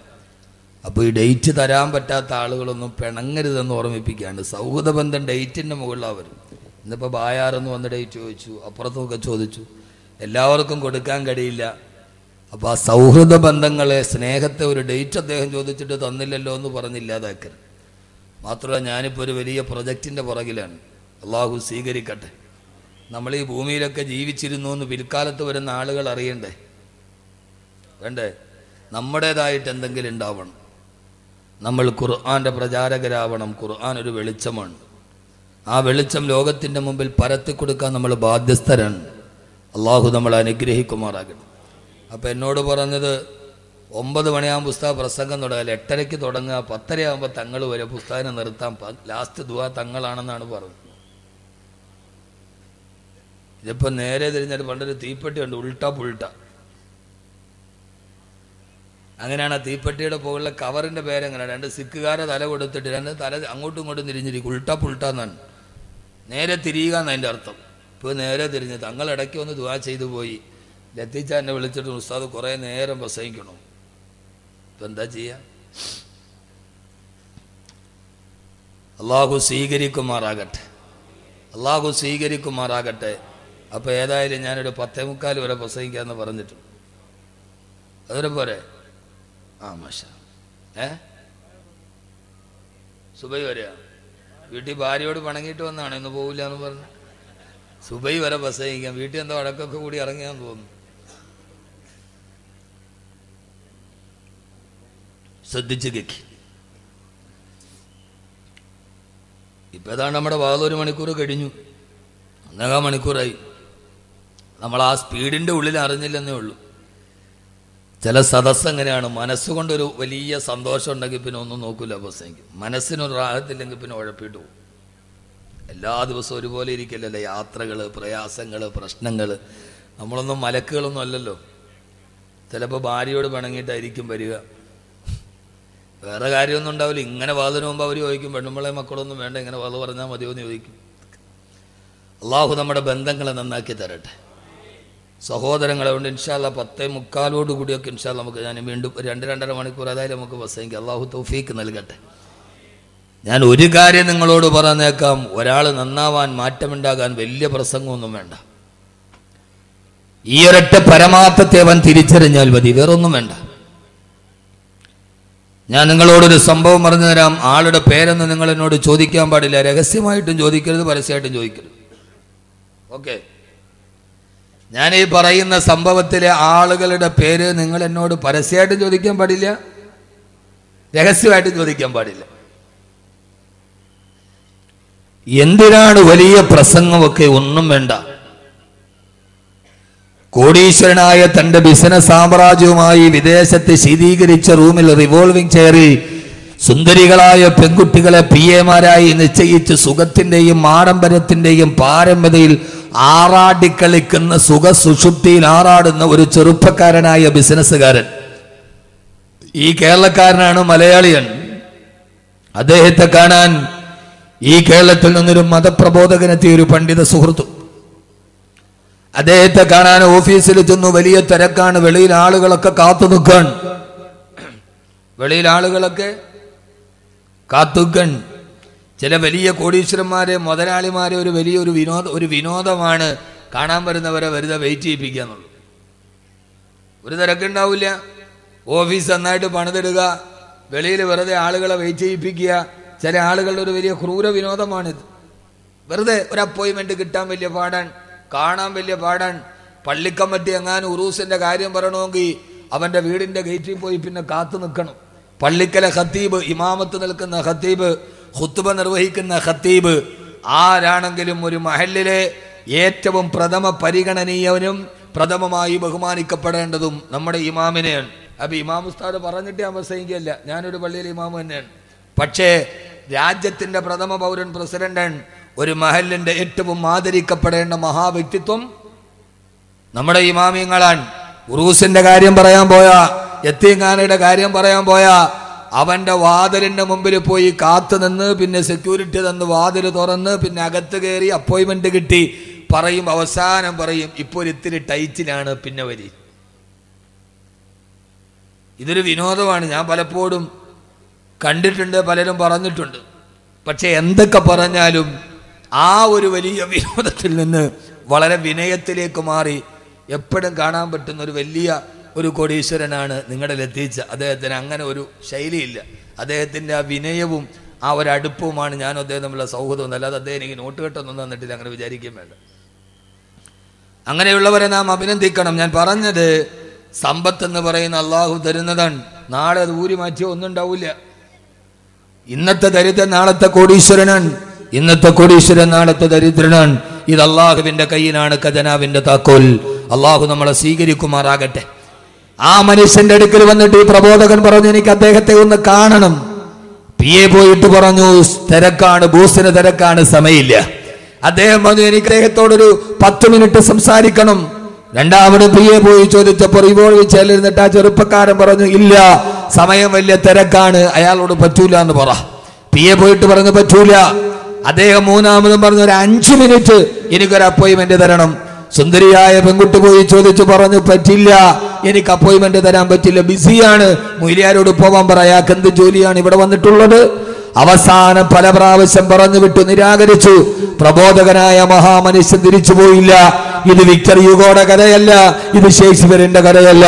എന്റെ സഹോദരങ്ങളെ, സഹോദരിമാര്, ജീവിതത്തിൽ തെറ്റിലൂടെ സഞ്ചരിക്കുമ്പോ നമ്മുടെ മനസ്സിനെ പിടിച്ചു നിർത്താൻ, നമ്മുടെ ജീവിതത്തിൽ അനിവാര്യമായ ഒരു മാറ്റം ഉണ്ടാവാൻ, നമ്മുടെ ജീവിതത്തിൽ അനിവാര്യമായ ഒരു മാറ്റം ഉണ്ടാവാൻ സഹോദര വേണ്ട ഒരു ഉപദേശമാണിത്. അവസാനം അദ്ദേഹം പറഞ്ഞു, എനിക്ക് അദ്ദേഹത്തോട് ഒരൊറ്റ വാക്ക് പറഞ്ഞാൽ മതി, അത് പറഞ്ഞിട്ട് ഞാൻ പൊക്കോളാം. പിയെ വീണ്ടും പോയിട്ട് പറഞ്ഞു, അയാൾ പോകുന്നില്ല, ഒരു വാക്ക് പറയാനുള്ള സമയം വേണമെന്നാണ് പറയുന്നത്. അവസാനം അദ്ദേഹം പറഞ്ഞു, ഇനിയിപ്പോൾ എന്താണെങ്കിൽ ഒരു വാക്ക് പറഞ്ഞിട്ട് നശിച്ചതോടുകൂടി അങ്ങ് പോവുമല്ലോ, പറയാനുള്ള ഒരു വാക്ക് പറഞ്ഞിട്ട് പോകാൻ പറ. പണ്ഡിതൻ അനുവാദം കൊടുക്കപ്പെട്ടു. അദ്ദേഹം നേരെ വന്ന് വാതിൽ തുറന്നു. ശീതീകരിച്ച റൂമിൽ സമശീതോഷ്ണ ഉപാധി സുഖദായകമായി നിൽക്കുന്ന റൂമിന്റെ ഉള്ളിൽ റിവോൾവിംഗ് ചെയറിൽ സുന്ദരികളായ പെൺകുട്ടികൾ പിഎമാരായി നിൽക്കുന്ന ബിസിനസ് സാമ്രാജ്യത്തിന് അധിപതിയായ ചെറുപ്പക്കാരന്റെ നേരെ ഈ പണ്ഡിതൻ വന്ന് വിരൽ നേരെ ചൂണ്ടിയിട്ട് റിവോൾവിംഗ് ചെയറിൽ കറങ്ങി അഹങ്കാരത്തോടെ നടന്ന ആ ചെറുപ്പക്കാരന്റെ മുഖത്ത് നോക്കിയിട്ട് പറഞ്ഞു, ഒരു ദിവസം നീ മരിക്കും. വേറെ ഒന്നും പറഞ്ഞില്ല. എന്താ പറഞ്ഞേ? അവന്റെ മുഖത്ത് ചൂണ്ടിയിട്ട്, എന്നോടും നിങ്ങളോടും മുഖത്ത് ചൂണ്ടിയിട്ട് പറയേണ്ട സത്യം, ഒരു ദിവസം നീ മരിക്കും. അത് പറഞ്ഞിട്ട് അദ്ദേഹം മെല്ലെ തിരിഞ്ഞു നടന്നു. വാതിൽ തുറന്ന് വെളിയിലേക്ക് പോയി. റിവോൾവിംഗ് ചെയറിന്റെ ചലനം പെട്ടെന്ന് നിന്നു. ആ ചെറുപ്പക്കാരന്റെ ഹൃദയത്തിന്റെ ഉള്ളിൽ എവിടെയോ ഒരു ചാറ്റുളിയിട്ട് പിടിച്ചതുപോലെ അവന്റെ ഹൃദയം നൊന്തു. അവൻ ആ മനുഷ്യന്റെ കണ്ണുകൾ നിറഞ്ഞു, അവന്റെ ഞരമ്പുകൾ പിടച്ചു. ശരിയല്ലയാള് പറഞ്ഞത്, നാളെ ഒരു ദിവസം ഞാൻ മരിക്കില്ല, അദ്ദേഹത്തെ തിരിച്ചു വിളിക്ക്. പിഎമാര് ഓടിപ്പോയിട്ട് പറഞ്ഞു, നിങ്ങളെ ബോസ് തിരിച്ചു വിളിക്കുന്നു. അദ്ദേഹം തിരിച്ചു വന്നു. ഒരു മിനിറ്റ് പോലും അനുമാനം കൊടുക്കാതിരുന്ന ആ മനുഷ്യന്റെ മുമ്പിൽ 1 മണിക്കൂറോളം ആ മനുഷ്യന് സമയം കിട്ടി. അദ്ദേഹം ചോദിച്ചു, നിങ്ങൾ അങ്ങനെ പറയാൻ കാരണം എന്താണ്? ആ പ്രബോധകൻ ചോദിച്ചു, മോനെ പറഞ്ഞത് ശരിയല്ലേ, നീ ഒരു ദിവസം മരിക്കില്ലേ, ഞാനൊരു ദിവസം മരിക്കില്ലേ? പോകുമ്പോൾ നിന്റെ ഈ കൂട്ടുകാരികൾ കൂടെ ഉണ്ടാകുമോ? നിന്റെ സമ്പത്ത് കൂടെ ഉണ്ടാകുമോ? 3 വെള്ള തുണിയിൽ പൊതിഞ്ഞിട്ട് മണ്ണിന്റെ ഇടയിൽ മണ്ണിട്ട് മൂടിയിട്ട് തിരിച്ചു പോയാൽ നിന്റെ ഈ സമ്പത്തും അധികാരവും ഒക്കെ എവിടെയാണ് നിനക്ക് പ്രയോജനം ചെയ്യുക? ആ ചെറുപ്പക്കാരന്റെ ഹൃദയത്തിലേക്ക്, ആ ചെറുപ്പക്കാരന്റെ ചെവിയിലേക്ക് ആ മനുഷ്യന്റെ വേദാന്തം ആഴ്ന്നിറങ്ങിയപ്പോ പിന്നെ ആ ചെറുപ്പക്കാരന്റെ ജീവിതത്തിലെ മാറ്റം അതായിരുന്നു. പിന്നെ അയാൾ തന്റെ ശിഷ്ടകാലം മുഴുവനും ഒരു പുരുഷായുസ് കൊണ്ട് ചെയ്തു തീർക്കാൻ കഴിയാത്ത നന്മകൾ ചെയ്ത് 100 കണക്കിന് പള്ളികൾ നിർമ്മിച്ച്, തന്റെ സമ്പത്ത് കൊണ്ട് 100 കണക്കിന് അറബി കോളേജുകൾ നിർമ്മിച്ചു, 100 കണക്കിന് യതീംഖാനകൾക്ക് സഹായം കൊടുത്തു. അവസാനം 1000കണക്കിന് മനുഷ്യരുടെ സാന്നിധ്യത്തിൽ പുഞ്ചിരിച്ചുകൊണ്ട് നിലാവ് പോലെ പുഞ്ചിരിക്കുന്ന മുഖവുമായി ആ മനുഷ്യൻ ഒരു 4-5 വർഷം മുമ്പ് ഈ ഭൂമിയിൽ നിന്നും മട പറഞ്ഞു പോയി. സഹോദരങ്ങളെ, ഞാൻ പറഞ്ഞത്, ഒരാൾക്ക് മാറണോ, ഒരാൾക്ക് ജീവിതത്തിന് മാറ്റമുണ്ടാകണോ? വലിയ പ്രസംഗം വേണ്ട, അവനൊരൊറ്റ വാക്ക് മതി, ഒരേ ഒരു വാക്ക്. ആ ഒരു വാക്കാണ് അവന്റെ ജീവിതത്തിന് മാറ്റമുണ്ടാകുന്നതെങ്കിൽ ചെറുപ്പക്കാരാ, ഞാനൊന്ന് ചോദിക്കട്ടെ, ഞാൻ നിങ്ങളോട് പറയട്ടെ, മക്കാ ചന്തയിലെ ചമ്മാടിയായിരുന്ന സിരകളെ ബഹിഭരിക്കുന്ന രാത്രിയിൽ ഉക്കാള ചന്തയിൽ പെൺകുട്ടികളുടെ കയ്യിൽ പിടിച്ച് ഉന്മാദ നൃത്തം ചവിട്ടിയ കാട്ടാളനായ ചെറുപ്പക്കാരനായിരുന്നില്ലേ ഖത്താബിന്റെ മകൻ ഉമർ? ഖത്താബിന്റെ മകൻ ഉമർ താരാട്ട് പാടിക്കൊണ്ടിരിക്കുന്ന പെൺകുട്ടികൾ കരയുമ്പോ ഉമ്മമാര് പറയും, മോളെ ദാ ഉമർ വരുന്നു എന്ന് പറഞ്ഞാൽ ആ വാക്ക് കേട്ടാലും മക്കള് പോലും താരാട്ട് പാടിയിട്ട് ഉറങ്ങാത്ത മക്കള് പോലും പേടിച്ചരണ്ട് കിടന്നിറങ്ങിയ ആ നാട്ടിലെ ഏറ്റവും വലിയ പേടി സ്വപ്നമായ ഉമർ. ആ ഉമറിന്റെ ചരിത്രം എന്തെന്നറിക്കോ? കോടിക്കണക്കിന് രൂപ പലിശ കൊണ്ട് സമ്പാദിച്ച കോടീശ്വരനായ ഉമർ, സുന്ദരി പെണ്ണുങ്ങളില്ലാതെ കിടന്നിറങ്ങാത്ത ഉമർ. ഈ ഉപ്പളക്കുന്നിന് വന്ന എന്റെ പ്രിയപ്പെട്ട ചെറുപ്പക്കാരോട്, കർമ്മോത്സുകരായ ചെറുപ്പക്കാരോട്, ആ ഉമർ ആരായിരുന്നെന്നറിയോ? ഉമറിന്റെ മസിൽ പവർ കണ്ടാൽ, ഉമർ കൈപൊക്കിയിട്ട് ഒരാളുടെ മുഖത്തടിച്ചാൽ അവന്റെ മുഖം പോലും തകർന്ന് തരിപ്പണമാകുമെന്നായിരുന്നു. ആരായിരുന്നു ഉമർ എന്നറിയോ? ഉമർ ഒരു ദിവസം മുസ്ലിം ആകുന്നതിന് മുക്കാവ ചന്തയിലേക്ക് പോയി. ആ ചന്തയിൽ പോയിട്ട് അവിടുത്തെ കച്ചവടക്കാരനോട് പറഞ്ഞു, എനിക്ക് 500 ദിർഹം വേണം, ഇപ്പോൾ എനിക്ക് 500 ദിർഹം തരണം. ആ സമയത്ത് ആ കച്ചവടക്കാരൻ പറഞ്ഞു, പത്രേ, ഞാൻ കച്ചവടത്തിന് കട തുറന്നിട്ടില്ല, രാവിലെയാണ്, മദ്യപിക്കണം ഉമറിന്, എനിക്ക് 500 ദിർഹം വേണം. അയാള് കട തുറക്കുന്നതേയുള്ളൂ. അയാൾ പറഞ്ഞു, ഉമറെ, ഞാൻ കട തുറക്കുന്നതേയുള്ളൂ, 1 ദിർഹം പോലും എന്റെ കയ്യിലില്ല, കച്ചവടം നടക്കട്ടെ, കുറച്ച് കഴിഞ്ഞിട്ട് നീ വാ, അപ്പൊ ഞാൻ നിനക്ക് 500 ദിർഹം തരാം. ഉമറ് കച്ചവടം തുടങ്ങിയില്ലല്ലോ, കട തുറന്നില്ലല്ലോ, എങ്ങനെയാണ് ഉമറെ ഞാൻ തരിക? എന്റെ ചെറുപ്പക്കാര് കേട്ടോളൂ, ഉമർ എന്ത് ചെയ്തു എന്നറിയോ? സ്വാഭാവികമായിട്ട് മനസ്സിലൊരൽപ്പം കനിവുള്ള മനുഷ്യൻ, കനിവില്ലാത്ത ഉമർ, സ്നേഹമില്ലാത്ത ഉമർ, വിട്ടുവീഴ്ചയില്ലാത്ത ഖത്താബിന്റെ മകൻ ഉമർ, ഒരു മനുഷ്യത്വമുള്ള മനുഷ്യനെ തുറന്നതല്ലേയുള്ളൂ, അല്പം കഴിഞ്ഞ് വരുമ്പോ കിട്ടുമല്ലോ എന്നോർക്കും. ഉമർ എന്ത് ചെയ്തു എന്നറിയോ? തന്റെ കയ്യിലിരിക്കുന്ന വാള് വലിച്ചൂരിയിട്ട് ആ മനുഷ്യന്റെ കഴുത്തിന് വെട്ടി, അയാളുടെ കഴുത്ത് വലത്തോട്ട് തിരിയുമ്പോ, എന്നിട്ടും കാട്ടാളനായ മനസ്സിന് സ്നേഹമില്ലാത്ത ഉമർ, മനസ്സ് കാരിരമ്പ് പോലെ ഉറച്ചുപോയ ഉമർ, ആ മനുഷ്യന്റെ വലത്തെ കൈയെടുത്ത് വെട്ടിച്ചിട്ട് അയാളുടെ കൊച്ചുവിരൽ, അയാളുടെ ചെറിയ വിരൽ വാളുകൊണ്ട് മുറിച്ചെടുത്തു. ആ മുറിച്ചെടുത്ത വിരൽ ഒരു മുള്ളിന്റെ ഉള്ളിൽ കുത്തിയിട്ട് തന്റെ കഴുത്തിന് മാലയാക്കിയിട്ട് ഉമറിന്റെ, ആ മനുഷ്യനെ അറുത്തെടുത്ത ചെറു വിരലിൽ നിന്ന് രക്തം ഉമറിന്റെ നെഞ്ചിലൂടെ ഒഴുകുകയാണ്. തൊട്ടടുത്ത കടയിൽ പോയിട്ട് പറഞ്ഞു, അടുത്ത കച്ചവടക്കാരനോട്, എനിക്ക് 500 ദിർഹം തരണം, എവിടെ ദിർഹം എടുക്ക്? ആ മനുഷ്യൻ പേടിച്ചു വിറച്ചുപോയി. എന്തിനാണ് ചെയ്തതെന്നറിയോ? നോക്കുമ്പോ തന്റെ തൊട്ടപ്പുറത്തെ പീഡികക്കാരന്റെ ചെറുവിരൽ മുറിച്ചിട്ട് അവന്റെ ചെറുവിരലിന്റെ രക്തം ഉമറിന്റെ നെഞ്ചകത്തോടെ ഒഴുകുകയാണ്. തന്നില്ലെങ്കിൽ അടുത്തത് തൂങ്ങുന്നത് നിന്റെ ചെറുവിരലാണ് എന്ന് പറയാതെ പറഞ്ഞ ഉമർ അപ്പുറത്തെ കച്ചവടക്കാരന്റെ കയ്യിൽ നിന്ന് 500 ദിർഹം വാങ്ങിച്ചിട്ട് തിരിച്ചുപോയി. ഇതാരുടെ കഥയാ? എത്രയോ വയല് നമ്മൾ കേൾക്കാറുണ്ട്. പക്ഷേ സഹോദരങ്ങളെ, 500 ദിർഹം കൊടുക്കാത്തതിന് കടക്കാരന്റെ ചെറുവിരൽ മുറിച്ച് കഴുത്തിൽ ഉള്ളിൽ കുരുത്ത് മാല കെട്ടിത്തടന്ന ഉമറാൻ. ആ ഉമറിനെ മാറ്റിയതെന്താ? 2 മണിക്കൂർ പ്രസംഗമല്ലല്ലോ, 2 മണിക്കൂർ സെമിനാർ അല്ലല്ലോ, നടന്നു പോകുന്ന വഴിയിൽ സഹോദരിയായ ഫാത്തിമയുടെ ഖുർആനോദലല്ലയോ? ഫാത്തിമയിരുന്ന് ഖുർആനോദുകയാണ്. 2 വാക്ക്,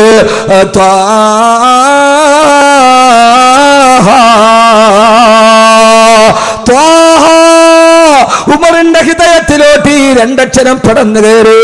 ഞാൻ സ്ഥിരമായിട്ട് പറയുന്ന അറബി ഭാഷയിലെ 2 അക്ഷരങ്ങൾ, അത് ചേർത്ത് വെച്ചിട്ട് ഈ ഫാത്തിമ എന്താണ് പറയുന്നത്? പക്ഷേ അത് ചേർത്ത് വെച്ചപ്പോ ഇതേവരെ കേൾക്കാത്ത ഒരു സൗന്ദര്യമുണ്ടല്ലോ. മാ അൻസൽനാ അലൈക്കൽ ഖുർആന ലിതശ്ഖാ. ഈ ഖുർആനെ ഞാൻ അവതരിപ്പിച്ചത് നിങ്ങൾ പരാജയപ്പെടാതിരിക്കാനാണ്. ഉമറിന്റെ ഹൃദയത്തിലേക്ക് ഖുർആന്റെ പ്രകാശം ചാട്ടുളി പോലെ ഇറങ്ങി. ഉമർ ചിന്തിച്ചു, ഞാൻ പരാജയത്തിലല്ലയോ, ഞാൻ ദുഃഖത്തിലല്ലയോ, ഞാൻ പലിശയിലല്ലയോ, ഞാൻ മദ്യപാനത്തിലല്ലയോ. ഈ ഖുർആൻ അവതരിപ്പിച്ചത് പരാജയപ്പെടാതിരിക്കാനാണ്. അശ്ഹദു അല്ലാ ഇലാഹ ഇല്ലല്ലാഹ് വ അശ്ഹദു അന്ന മുഹമ്മദ റസൂലുള്ളാഹ്. പൊളക്കുന്നില്ല ചെറുപ്പക്കാര്, ലഹരിക്കടിമപ്പെട്ടു പോകാറ്, അശ്ലീലത്തിനടിമപ്പെട്ടു പോകാറ്, പെങ്ങളെ ലൈംഗികമായ ചേട്ടകൾക്ക് അടിമപ്പെട്ടു പോകാറ്, പീഡികക്കാരൻ ചോദിച്ചിട്ട് പൈസ കൊടുക്കാറ്, അവന്റെ ചെറുവിരല് മുറിച്ചെടുത്തിട്ട് മുള്ളിൽ കൊളുത്ത് മാലയാക്കി നടത്തിയ ഖത്താബിന്റെ മകൻ ഉമറിന്റെ ഹൃദയത്തിലേക്ക് കടന്നു വന്നത് രണ്ട് വാക്കുകളല്ലയോ? അതുകൊണ്ട് ഒരാൾക്ക് മാറ്റമുണ്ടാവണോ? അവൻ ജീവിതത്തിൽ നന്മയുടെ വഴിത്താറയിലൂടെ കടന്നു ചെല്ലണോ? അല്ലാഹു പറയുകയാണ്, അവന്റെ ജീവിതത്തിൽ വലിയൊരു മാറ്റമുണ്ടാവാൻ ഒരേ ഒരു ചിന്ത മാത്രം മതി. കന്നക തമൂതു ഗദാ,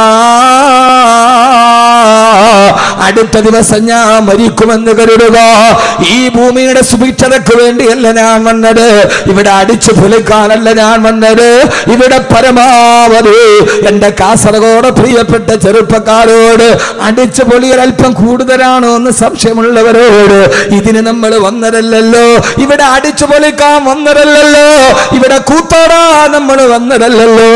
ഇവിടെ എന്ത് പ്രയാസമുണ്ടായാലും ആഖിറത്തിൽ പ്രയാസപ്പെടുത്തല്ലേ അല്ലോ എന്ന് ഈ ദുനിയാവിനെ വലിച്ചെറിയാൻ, ഈ ദുനിയാവിന്റെ ദുഃഖത്തിന് പാമാക്യം കൊടുക്കാറ്, പരലോകത്തിന്റെ വിഹുലതയെ കുറിച്ച് ചിന്തിക്കാൻ, എനിക്കെന്റെ കയ്യിൽ എന്താണുള്ളത്, എന്റെ റബ്ബിന്റെ മുമ്പിൽ പോയി നിൽക്കുമ്പോ എനിക്ക് ജീവിതത്തിൽ എന്താണ് ബാക്കിയുള്ളത് എന്ന് ജീവിതത്തിൽ എന്നോർക്കാൻ. അത് കണ്ട് സഹോദരങ്ങളെ, ഈ ഭൂമിയോട് തലാക്ക് ചെല്ലുക, ഈ ദുനിയാവിനെ വലുതായി കാണാതിരിക്കുക. ആദരവായ പ്രവാചകൻ നബി മുഹമ്മദ് മുസ്തഫ, ആദരവായ പ്രവാചകൻ നബി മുഹമ്മദ് മുസ്തഫ സല്ലല്ലാഹു അലൈഹി വസല്ലമയുടെ പ്രിയപ്പെട്ട പത്നി ആയിഷ റളിയല്ലാഹു തആല പറയാണ്, ഒരു ദിവസം പാതിരാത്രിയിൽ ഞാൻ ഹബീബായ നബി തങ്ങളുടെ കൂടെ ഉറങ്ങാൻ കിടന്നു. രാത്രിയിൽ ഞാനും എന്റെ പ്രവാചകൻ ഒന്നിച്ച് കിടന്നുറങ്ങവേ പാതിരാ സമയത്ത് ഞാൻ എഴുന്നേറ്റ് നോക്കുമ്പോ എന്നെ ഹബീബായ നബി തങ്ങളെ എന്റെ പരിസരത്ത് കാണാനില്ല. എനിക്ക് പേടിയായി, വിഹുലതയായി. രാത്രിയിൽ എന്റെ കൂടെ കിടന്നുറങ്ങാമെന്ന എന്റെ പ്രവാചകനെവിടെ, എന്നെ മുത്തുദൂതരെവിടെ, എന്റെ പ്രിയപ്പെട്ട ഹബീബെവിടെ? വിഹുലതയോടെ ഞാൻ അവിടെ നിന്ന് എഴുന്നേൽക്കുമ്പോ ഹബീബായ നബി തങ്ങളെ കാണുന്നില്ല. ഞാൻ മദീന മുഴുവനും പരതി നോക്കി, അവിടെയെങ്ങും അല്ലാഹുവിന്റെ റസൂലിനെ കാണുന്നില്ല. കുറെ കഴിഞ്ഞപ്പോ എന്റെ മനസ്സിനൊരു എനിക്കൊരു സംശയമായി. ഞാൻ ഉറങ്ങിയപ്പോ അടുത്ത ഭാര്യമാരുടെ വീട്ടിൽ പോയിട്ടുണ്ടാകുമോ? പെണ്ണല്ലേ, പെണ്ണങ്ങനെയൊക്കെ വിചാരിക്കൂ. പലപ്പോഴും അങ്ങനെയാണ്. എന്നെ ഉറക്കി കിടത്തിയിട്ട് മറുഭാര്യമാരുടെ വീട്ടിൽ പോയിട്ടുണ്ടാകുമോ? എത്ര സുന്ദരമായ ചരിത്രമെന്നറിയോ? ആയിഷ റളിയല്ലാഹു അൻഹ പറയാ, പാതിരാത്രിയിൽ ആരും അറിയാതെ പൂച്ചയെ പോലെ ശബ്ദം കേൾപ്പിക്കാറ് എല്ലാ ഭാര്യമാരുടെ വീടിന്റെ മുമ്പിലും പോയി ഞാൻ നോക്കി. അവിടെയൊന്നും അല്ലാഹുവിന്റെ റസൂൽ വന്നിട്ടില്ല. പിന്നെ എനിക്ക് പേടിയാവാൻ തുടങ്ങി. പാതിരാത്രിയിൽ ഹബീബായ നബി തങ്ങളുടെ അല്ലാഹുവിന്റെ റസൂലിന് എന്തെങ്കിലും അപകടം സംഭവിച്ചിട്ടുണ്ടാകുമോ? പരിഭ്രാന്തിയോടെ ഞാൻ അവിടേക്ക് നോക്കുമ്പോ പെട്ടെന്ന് പാതിരാ സമയത്ത് കൊച്ചു കുഞ്ഞുങ്ങൾ പൊട്ടിക്കരയുന്നത് പോലെ, ശൈശവദിശയിലുള്ള കൊച്ചു കുഞ്ഞുങ്ങൾ പൊട്ടിക്കരയുന്നത് പോലെ ഒരു കരച്ചിൽ കേട്ടു. പാതിരാ സമയത്ത് മദീനയിൽ ആരാണ് കരയുന്നതെന്നറിയാണ്. പള്ളിയുടെ വാതിലിലൂടെ ഞാൻ എത്തി നോക്കുമ്പോ ഫൈദാഹിയ റസൂലുള്ളാഹ്, അവിടെ അല്ലാഹുവിന്റെ റസൂൽ കിടന്ന് കരയുകയാ. ഹബീബായ നബി തങ്ങൾ റുക്കൂയിൽ കിടക്കുന്നുണ്ട്, കണ്ണിലൂടെ കണ്ണുനീര് ചാലിട്ടൊടുക്കുന്നുണ്ട്. ഹബീബായ നബി തങ്ങൾ സുജൂദിൽ കിടക്കുന്നുണ്ട്. ആ സുജൂദിൽ കിടന്ന് എന്തോ കണ്ട് പേടിച്ചതുപോലെ കരയുന്നുണ്ട്. അവസാന നിസ്കാരമൊക്കെ കിടന്ന് സുജൂദിൽ കിടന്ന് അല്ലാഹുവിന്റെ റസൂൽ പൊട്ടിക്കരഞ്ഞ് ദുആ ചെയ്യുകയാ. പാതിരാവിന്റെ നിശബ്ദതയിൽ എന്റെ പ്രിയപ്പെട്ട ഭർത്താവ് എന്തിനു വേണ്ടിയാണ് ഇങ്ങനെ ദുആ ചെയ്യുന്നതെന്നറിയാണ്. ഞാൻ എന്റെ ചെവി ഇങ്ങനെ കൂർപ്പിച്ചു വെച്ചു. അപ്പോഴാണ് ദുആ എന്തെന്നറിയോ? എന്റെ പ്രിയപ്പെട്ട സഹോദരങ്ങളോട്, സഹോദരിമാരോട്, പ്രിയപ്പെട്ട പെങ്ങളെ, ഒരു ഭാര്യ ഭർത്താവിന്റെ കഥയാണിത്. പാതിരാസയത്ത് ഭാര്യയോടത്ത് കെട്ടിപ്പിടിച്ച് പരിരംഭണം ചെയ്ത് കിടന്നുറങ്ങി. അവസാനം ഇടയ്ക്കെഴുന്നേറ്റ് പോയി പള്ളിയിൽ പോയി നിസ്കരിച്ചിട്ട് തഹജ്ജുദ് നമസ്കാരം കഴിഞ്ഞ് കെട്ടപ്പെട്ട് ദുആ ചെയ്യുന്നവരെന്താ? ആയിഷ ബീവി പറയാ, ഞാൻ എന്റെ ചെവി ഇങ്ങനെ കൂർപ്പിച്ചു വെച്ചപ്പോ ആർക്കു വേണ്ടിയാണ് ഈ പ്രത്യേക സമയത്ത് ദുആ ചെയ്യുന്നത്? പ്രാണപ്രേയസിയായ ആയിഷയ്ക്ക് വേണ്ടിയാണോ? കരളിന്റെ കഷണമായ ഫാത്തിമയ്ക്ക് വേണ്ടിയാണോ? സഹോദരങ്ങളെ, പാതിരാവിന്റെ നിശബ്ദതയിൽ എഴുന്നേറ്റ് പോയി പള്ളിക്കുള്ളിലിരുന്ന് പൊട്ടിക്കരഞ്ഞിട്ട് ഹബീബായ നബി തങ്ങൾ ദുആ ചെയ്തത് എന്തെന്നറിയോ? എന്റെ ഫാത്തിമയെ കാക്കണമെന്നല്ല, എന്റെ ആയിഷയെ കാക്കണമെന്നല്ല. അല്ലാഹുമ്മ അഹ്യിനി മിസ്കീനാ വഅമിത്നി മിസ്കീനാ, അല്ലാഹുമ്മ അഹ്യിനി മിസ്കീനാ. പടച്ചവനെ, മുഹമ്മദിനെ നീ ദരിദ്രനാക്കി ജീവിപ്പിക്കണേ അല്ലാ. ഇതുപോലൊരു ദുആ ഒരിക്കലും കേട്ടിട്ടില്ല. അല്ലാഹുവേ, മുഹമ്മദിനെ നീ ദരിദ്രനാക്കി ജീവിപ്പിക്കണേ അല്ലാ. ഇത് പറയുമ്പോ ആയിഷ ബീവി പറയാ, ഞാൻ ഞെട്ടിത്തെരിച്ചു പോയി. ഇനി എന്ത് ദാരിദ്ര്യമാണ് അനുഭവിക്കാനുള്ളത്? ഞങ്ങൾ ജീവിതത്തിൽ അനുഭവിക്കാത്ത ദാരിദ്ര്യമില്ല. പലപ്പോഴും ഹബീബായ നബി തങ്ങൾ വയറ്റിൽ ഇങ്ങനെ കൈ ചേർത്ത് പൊട്ടിപ്പിടിച്ചിട്ട് വന്നിട്ട് പറയും, ആയിഷ വിശക്കുന്നു മോളെ, വിശക്കുന്നെന്ന് പറഞ്ഞ് ഞങ്ങളുടെ ഭർത്താവ് വയറ്റിൽ പൊത്തുപിടിച്ചിട്ട് വരുമ്പോ അടുക്കളയിൽ നോക്കിയിട്ടൊരു കാരക്കയുടെ പകുതി പോലും കിട്ടാറ് ഞങ്ങള് ഭാര്യമാര് വാതിൽപ്പടിയിൽ നിന്ന് പൊട്ടി കരഞ്ഞു പോയിട്ടുണ്ട്. ഞങ്ങളുടെ ഭർത്താവ് വിശക്കുന്നെന്ന് പറഞ്ഞ് വീട്ടിൽ വരുമ്പോ ഒരു കാരക്കയുടെ പകുതി എടുത്തു കൊടുക്കാൻ അടുക്കളയിലില്ലാതെ ഞങ്ങൾ ഭാര്യമാര് എത്രയോ പ്രാവശ്യം ഏങ്ങി കരഞ്ഞിട്ടുണ്ട്. ഉപ്പളയിലെ പെങ്ങള് ഭർത്താവ് വന്നിട്ട് വിശക്കുന്നെന്ന് പറയുമ്പോ ഒരു നേരം കൊടുക്കാനില്ലെങ്കിലും അടുത്തൊരു നേരമെങ്കിലും കൊടുക്കാനുണ്ടല്ലോ. ഇത്രയേറെ ദാരിദ്ര്യം അനുഭവിച്ചൊരു കുടുംബത്തെ നമ്മൾ കണ്ടിട്ടില്ലല്ലോ. ഹബീബായ നബി തങ്ങൾ പറയുമ്പോ ഞങ്ങൾ ഇങ്ങനെ പൊട്ടിക്കരയുന്നത് കാണുമ്പോ അടുത്തു വന്നിട്ട് പറയും, നിങ്ങൾ കരയണ്ട, ഞാനൊന്ന് സുന്നത്ത് നോമ്പ് പിടിച്ചോളാമെന്ന് പറഞ്ഞിട്ട് ഞങ്ങൾ ആശ്വസിപ്പിക്കാറുണ്ട്. ഇബ്നു അബ്ബാസ് റളിയല്ലാഹു അൻഹു പറയാ, ഞാൻ പലപ്പോഴും ഇശാ നിസ്കാരം കഴിഞ്ഞ് അല്ലാഹുവിന്റെ റസൂലിന്റെ വീട്ടിൽ പോകുമ്പോ ഹബീബായ നബി തങ്ങൾ ഉറങ്ങിക്കിടക്കുന്നത് ഞാൻ കണ്ടിട്ടുണ്ട്. എങ്ങനെയാണ് ഉറങ്ങുന്നതെന്നറിയോ? താവിയാ, തന്റെ കാൽമുട്ടുകൾ വയറ്റിലേക്ക് ചേർത്ത് വെച്ചിട്ട് കൊഞ്ചു ചുരുണ്ട് കിടക്കുന്നത് പോലെയാണ് ഹബീബായ നബി തങ്ങളും ഭാര്യമാരും കിടക്കുന്നത്. ഇതൊക്കെ നിങ്ങളോട് പറഞ്ഞാൽ മനസ്സിലാകുമോ എന്നറിയില്ല. എന്നാണ് കൊഞ്ചു ചുരുണ്ട് കിടക്കുന്നത് പോലെ കാൽമുട്ടുകൾ വയറ്റിലേക്ക് ചേർത്ത് വെച്ച് കിടക്കുകയാ. ഇബ്നു അബ്ബാസേ, എന്തിനാണ് നബി സല്ലല്ലാഹു അലൈഹി വസല്ലമയും ഭാര്യമാരും എന്തിനാണ് അങ്ങനെ കിടക്കുന്നതെന്ന് ചോദിച്ചപ്പോ ഇബ്നു അബ്ബാസ് റളിയല്ലാഹു അൻഹു പറഞ്ഞ മറുപടി, വലാ തജിദ് ലഹും അശാ, അവർക്കൊരൊറ്റ ദിവസം പോലും അത്താഴം കഴിക്കാനുള്ള ഭക്ഷണം ഉണ്ടായിരുന്നില്ല. പാതിരാ സമയത്ത് ഉറങ്ങുന്ന നേരത്ത് ഭക്ഷണം കഴിക്കാനില്ലാതെ വയറൊട്ടി കിടക്കുമ്പോ ഉറക്കം വരാതെ കാൽമുട്ടുകൾ പള്ളയിലേക്ക് ചുരുട്ടി കയറ്റി വെച്ചിട്ട് കിടന്നുറങ്ങുന്ന ഹബീബായ നബി തങ്ങളെയും ഭാര്യമാരെയും ഞാൻ കണ്ടിട്ടുണ്ട്. കുപ്പളയിലെ പെങ്ങളെ, നിനക്ക് ചിന്തിക്കാൻ കഴിയോ? നമ്മുടെ ജീവിതത്തിൽ ഇങ്ങനെ ഒരു അവസ്ഥ നമ്മൾ കണ്ടിട്ടുണ്ടോ? ഇങ്ങനെ കിടന്ന് രാത്രിയിൽ കഴിക്കാൻ ഭക്ഷണമില്ലാതെ കാൽമുട്ടുകൾ വയറ്റിലേക്ക് ചേർത്ത് വെച്ച് ഭാര്യമാരുടെ കൂടെ കിടന്ന പ്രവാചകനാണ് സുജൂദിൽ കിടന്ന് ദുആ ചെയ്യുന്നത്. അല്ലാഹുമ്മ അഹ്യിനി മിസ്കീനാ വഅമിത്നി മിസ്കീനാ. പടച്ചവനെ, നീ എന്നെ ദരിദ്രനാക്കണേ അല്ലാ. ആയിഷ ബീവി പറയാണ്, ഇനി എന്ത് ദാരിദ്ര്യമാണ് ഞങ്ങൾ അനുഭവിക്കാറുള്ളത്? ഞങ്ങളും ദാരിദ്ര്യത്തിലാണ്. എന്റെ പ്രിയപ്പെട്ട സഹോദരങ്ങളെ, എന്താണ് കാരണമെന്നറിയോ? ഈ ജീവിതത്തെ ഒരു ജീവിതമായി ഖുർആൻ പരിഗണിച്ചിട്ടില്ല. ഇവിടെ എത്ര കഷ്ടപ്പെട്ടാലും അല്ലാഹുവിന്റെ പരലോകത്തെത്തുമ്പോ ചെറുപ്പക്കാരെ നമുക്ക് തല ഉയർത്തി നിൽക്കണ്ടേ. അതുകൊണ്ട് കള്ളിനോട് വിട, കഞ്ചാവിനോട് വിട, സിനിമയോട് വിട, ആവാസങ്ങളോട് വിട, ഈ കാണുന്ന ദീനിന് നിരക്കാത്ത ആവാസങ്ങളോട് വിട. ഇനി നമ്മൾ പുതിയ ചിന്തയിലേക്ക് നടന്നു പോവുക. ഈ ദുനിയാവ് സുഖിക്കാനുള്ളതല്ല, ഇത് ആസ്വദിക്കാനുള്ളതല്ല. പെങ്ങളെ, നിങ്ങൾ ജീവിതത്തിൽ ആഡംബരത്തെ കൊതിക്കുന്നുവോ? നിങ്ങൾ ഇവിടെ ഹറാമുകളെ കൊതിക്കുന്നുവോ?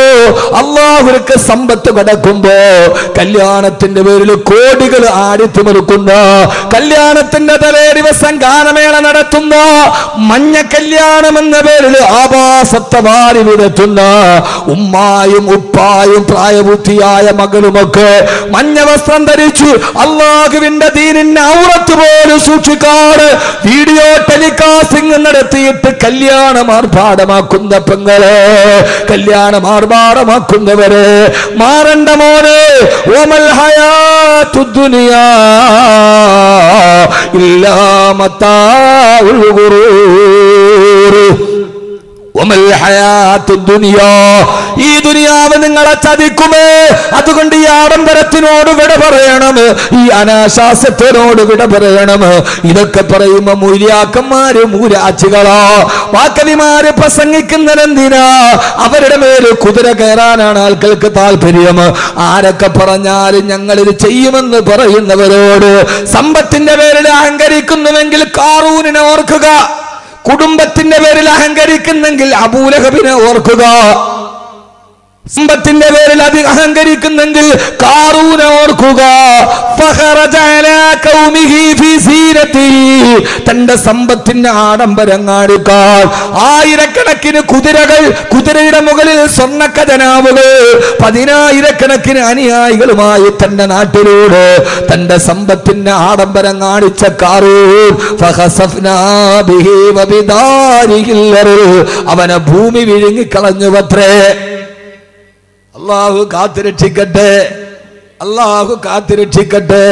അതുകൊണ്ട് സഹോദരാ സഹോദരി, വമൽ ഹയാത്തുദ് ദുനിയാ ഇല്ലാ മതാഉൽ ഗുറൂർ.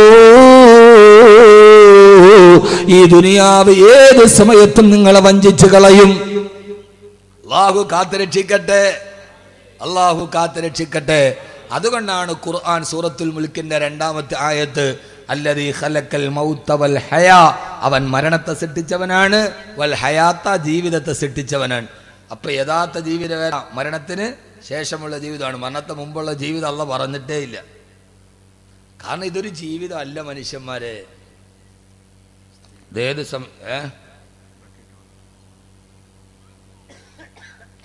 അതൊക്കെ ഞാൻ പറയാം നിങ്ങൾ അടങ്ങിയിരിക്കേ, നിങ്ങൾ ബേജാറാവേണ്ടതൊക്കെ അതിന്റെ സന്മയത്വം പോലെ ഇൻഷാ അല്ലാഹ് പറയാം കേട്ടാ. അള്ളാഹു സ്വീകരിക്കട്ടെ. സംഘാടകർക്കൊരു ബേജാറുണ്ടല്ലോ സാധുക്കൾക്ക്. അള്ളാഹു നമ്മളെ കാത്തുരക്ഷിക്കുമാറാകട്ടെ ഇൻഷാ അല്ലാഹ്. സ്ത്രീകളുടെ ഭാഗത്തേക്ക് ഒരു ബക്കറ്റ് കൊടുത്തു വിടുന്നുണ്ട്. സ്ത്രീകൾ എവിടെ ഇരിക്കുക? എവിടെ? ബാക്കില. ഇപ്പൊ എല്ലാ സഹോദരിമാരും നമ്മുടെ മഹത്തായ ഉറൂസ് മുബാറക്കാണ്, മഹാന്മാരുടെ സാന്നിധ്യമുള്ള സദസ്സാണ്, നമ്മുടെ അവസാനത്തെ ദുആയാണ്. ഇൻഷാ അല്ലാഹ് അതിൽ പങ്കെടുക്കാൻ എല്ലാവരും ഒരു നല്ല സദഖ ഇതിലേക്ക് നൽകുക. അല്ലാഹു സ്വീകരിക്കുമാറാകട്ടെ. ഞാനൊരു നാടൻ വർത്തമാനം തന്നെ പറയാത്തത് വിഷയം അത്രയേറെ ഗൗരവമുള്ളത് കൊണ്ടാണ്. കഞ്ചാവിനെക്കുറിച്ച് പറയണ്ട, ലഹരിയെക്കുറിച്ച് പറയണ്ട, എല്ലാ തോന്നിയാസം അവസാനിക്കാൻ ഒരൊറ്റ ബോധം മതി, ഇതൊരു യഥാർത്ഥ ജീവിതം അല്ല. ആ ഒരു ബോധമുണ്ടായാൽ എല്ലാവരുടെ മനസ്സും മാറും. അള്ളാഹു സ്വീകരിക്കട്ടെ. അതുകൊണ്ട് വാരി വലിച്ചു പറയുന്നതിലല്ല, അനിവാര്യമായ 3 ചിന്തകൾ ഇനി ഇൻഷാ അല്ലാഹ് നമ്മുടെ ജീവിതത്തിൽ ഉണ്ടാവണം. എത്ര ചിന്തകൾ? 3 ചിന്തകൾ. ആ 3 കൂടെ പറയും ഇൻഷാ അല്ലാഹ്. ഇപ്പോൾ തന്നെ 10 കഴിഞ്ഞു. ഇത് വിഷയമില്ല. ആ 3 കാര്യം എപ്പോൾ പറഞ്ഞു തീരുന്ന അപ്പോൾ നമുക്ക് നിർത്തിയാൽ മതി. പോരാ, നിങ്ങളിരിക്കൂലേ? ഞാൻ നേരത്തെ നിർത്തുന്ന ഇവർക്ക് പരാതി, ആ പരാതി അങ്ങ് തീരട്ടെ. അള്ളാഹു സ്വീകരിക്കട്ടെ. അൽഹംദുലില്ലാഹ്, നല്ല സദസ്. സഹോദരങ്ങളെ ഒത്തിരി പറയുന്നില്ല. എൻ്റെ പൊന്നു സഹോദരങ്ങളോട്, എൻ്റെ ജീവിതം മാറണം, നിങ്ങളുടെ ജീവിതം മാറണം. അള്ളാഹുക്ക് ഇഷ്ടപ്പെട്ട പൊരുത്തപ്പെട്ട വഴിയിലൂടെ സഞ്ചരിക്കണം. അവസാനം മരിക്കണ നേരത്ത് നമ്മുടെ മയ്യത്ത് നോക്കിയിട്ട് ആളുകൾ പറയണം, ആ മുഖത്തെന്തോ ഒരു പുഞ്ചിരിയാണ്. മാഷാ അല്ലാഹ്, ആ മുഖത്തെന്തോ ഒരു ചിരിയാണ്. യഥാർത്ഥത്തിൽ ചിരിക്കേണ്ടത് മരിക്കുന്ന സമയത്താണ്. എൻ്റെ പൊന്നു സഹോദരിമാരെ, അതുകൊണ്ട് മനസ്സിനെ കുറച്ചൊക്കെ പിടിച്ചു നിർത്തി, മോഹങ്ങൾക്ക് കുച്ചുവലം കിടിയും.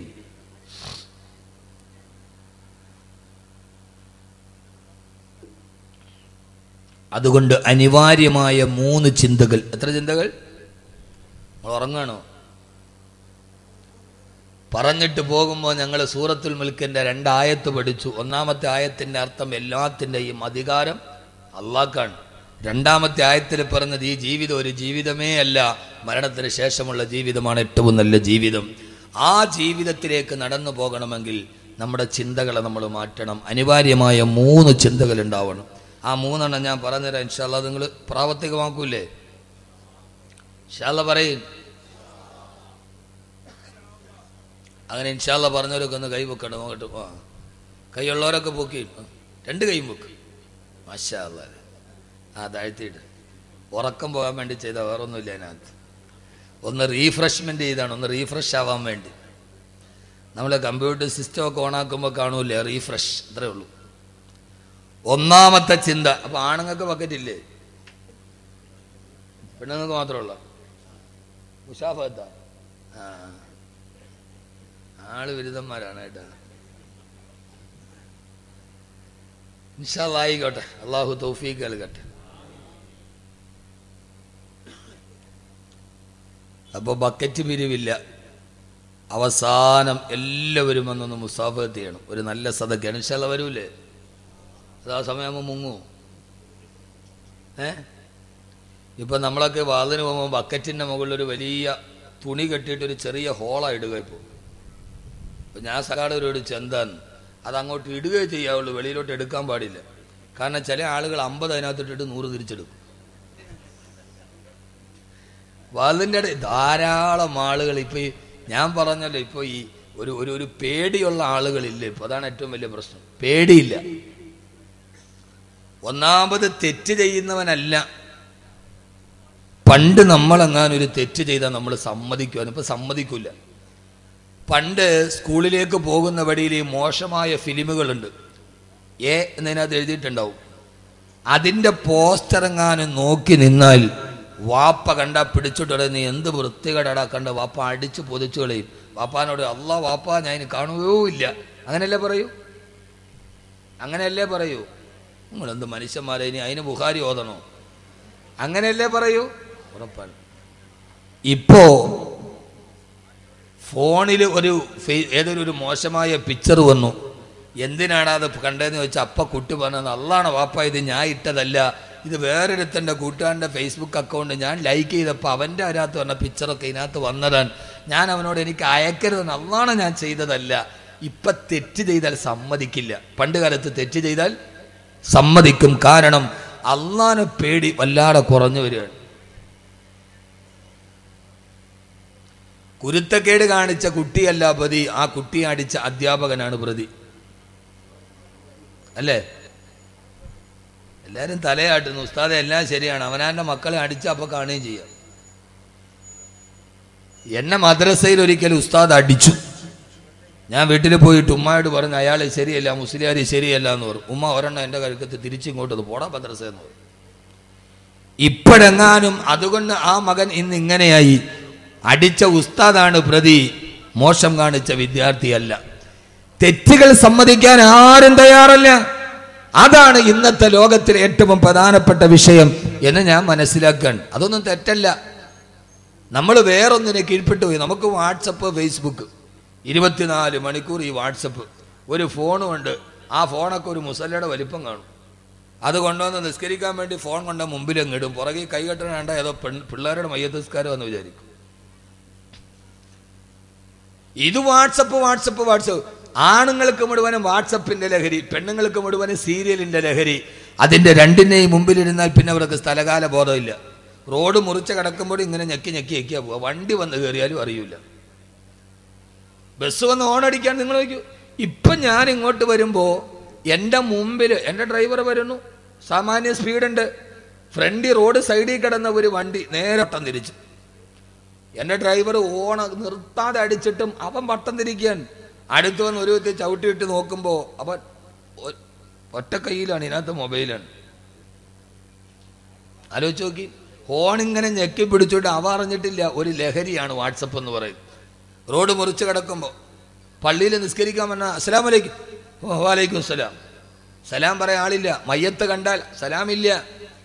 ഈ ഞെക്കല് തന്നെ. ഒരു ചെറുപ്പക്കാരൻ ഇങ്ങനെ ചാറ്റ് ചെയ്ത് നേരെ പോയി വീട്ടിൽ പോയി കയറി. അവൻ ഞെക്കി ഞെക്കി ഞെക്കി ഇങ്ങനെ പോയി നേരെ പോയി വീട്ടിൽ പോയി കയറി. ആ വീട്ടിൽ സീരിയൽ കണ്ടോണ്ടിരുന്ന പെണ്ണ് നേരെ ചായ ഇട്ടോണ്ട് ഇവന്റെ കൈ കൊണ്ട് കൊടുത്തു. പറഞ്ഞ മനസ്സിലായില്ല? ഞാൻ പറഞ്ഞ മനസ്സിലായില്ല? ഇവൻ ഞെക്കി ഞെക്കി ഞെക്കി പോയി നേരെ ഒരു വീട്ടിൽ പോയി കയറി. ആ വീട്ടിൽ സീരിയൽ കണ്ട് ലഹരി മൂത്ത പെണ്ണ് ചായ ഇട്ട് അടുക്കളയിൽ പോയി, ഫ്രണ്ടിൽ ആണുങ്ങൾ വന്നപ്പോൾ അടുക്കളയിൽ പോയി ചായ ഇട്ട് കൊണ്ടുവന്ന് അവന്റെ കൈ കൊടുത്തു. ഇവൻ ഞെക്കി ഞെക്കി പോയി കയറിയത് ഇവന്റെ സ്വന്തം വീട്ടിലുമല്ല, അവള് ചായ ഇട്ട് കൊടുത്തത് സ്വന്തം ഭർത്താവിനുമല്ല. അവള് വിചാരിച്ചത് എന്റെ ഭർത്താവാണെന്നാണ്, ഇവൻ വിചാരിച്ചത് എന്റെ വീടാണെന്നാണ്. യഥാർത്ഥത്തിൽ ഇതാണ് ഒരവസ്ഥ അല്ലേ? നിസ്കാരം കഴിഞ്ഞ സലാം വീട്ടിയാൽ ആദ്യം എല്ലാവരും കണക്കാണ്. നിസ്കാരം കഴിഞ്ഞ സലാം വീട്ടി ആദ്യം മെസ്സേജ് വന്നോ ഇല്ലയോ? ഇത് നമ്മളെ വല്ലാതെ കീഴ്പ്പെടുത്തുകയാണ്. നമുക്ക് ചിന്തിക്കാൻ സമയമില്ല. മരണത്തെക്കുറിച്ച് ചിന്തിക്കാൻ ഉണ്ടോ? ഇല്ല. മയ്യത്ത് കണ്ടു കഴിഞ്ഞാൽ പണ്ടൊരു മരണ വീട്ടിൽ പോയാൽ അടുത്തു നിന്ന് മാറി നിന്ന് കരയും, അല്ലാഹുവേ നാളെ ഞാനും ഇതേപോലെ പോകേണ്ടതല്ലേ? ഇദാ ഹമൽത ഇലൽ ഖുബൂരി ജനാസതൻ ഫയഖിം ബിഅന്നക ബഅദഹാ മഹ്മൂലു. പടച്ചവനെ നാളെ ഇതേപോലെ എന്നെയും കൊണ്ടുപോകുമല്ലോ. ഇത് മയ്യത്ത് കണ്ടു മാറി നിന്നിട്ട് ചിന്തിക്കാൻ സമയമില്ല. അതാണ് പുതിയ ലോകത്തിന്റെ ഏറ്റവും വലിയ വിശേഷം. മരണത്തെക്കുറിച്ച് ചിന്തിക്കാൻ പറ്റില്ല, ഭാര്യയെക്കുറിച്ച് ചിന്തിക്കാൻ സമയമില്ല, മക്കളെക്കുറിച്ച് ചിന്തിക്കാൻ സമയമില്ല. ഭാര്യ അവള് പോട്ടെ, അടുത്ത് എനിക്ക് കിട്ടും. ഏതോ ഒരു ദർഗയ്ക്കടുത്തുള്ള കിണറ്റിൽ പൈസ ഇട്ടാൽ പൈസ ഇടുന്ന സമയത്ത് മനസ്സിൽ ഏത് കാര്യമാണോ ഉദ്ദേശിക്കുന്നത് അത് നടക്കുമെന്നാരോ പറഞ്ഞു. ആ ദർഗയിലെ പൊട്ടക്കിണറ്റിൽ പോയി പൈസ ഇട്ടു. ഇടാൻ നേരത്തൊരു വലിയ കാര്യം മനസ്സിൽ വിചാരിച്ചു. അടുത്ത് ഭാര്യയുണ്ട്. ഭർത്താവിട്ട പൈസ എവിടെ വീണു എന്നറിയാൻ ഭാര്യ കിണറ്റിലോട്ട് എത്തി നോക്കി. അവൾ നേരെ കിണറ്റിൽ വീണു. അപ്പൊ ഭർത്താവ് പറയാണ്, പടച്ചോനെ വിചാരിച്ച കാര്യം ഇത്ര പെട്ടെന്ന് നടക്കുമെന്ന് ഞാൻ വിചാരിച്ചില്ല എന്ന് പറഞ്ഞ മാതിരി. ഈ വിചാരിച്ച കാര്യം ഇത്ര പെട്ടെന്ന് നടക്കുമെന്ന് എല്ലാവർക്കും അവരവർക്ക് മറ്റൊരാൾ ഭാരമായി. ഞാൻ ചിരിക്കാൻ പറഞ്ഞല്ല.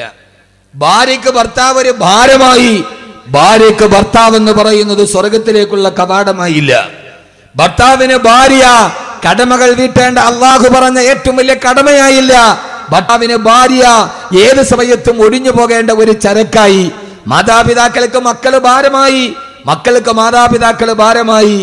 സഹോദര, ഞാൻ നേരത്തെ പറഞ്ഞു, അടുക്കളയിൽ നിൽക്കുന്ന അമ്മയെ പുറകിൽ നിന്ന് അടിച്ചു വീഴ്ത്തി മാറിടത്തിൽ ചവിട്ടിപ്പിടിച്ച് കഴുത്തിൽ ശാള് മുളുക്കി കൊന്ന് വലിച്ചോണ്ട് പോയി മകൻ അമ്മയെ കത്തിച്ച് ചാമ്പലാക്കി.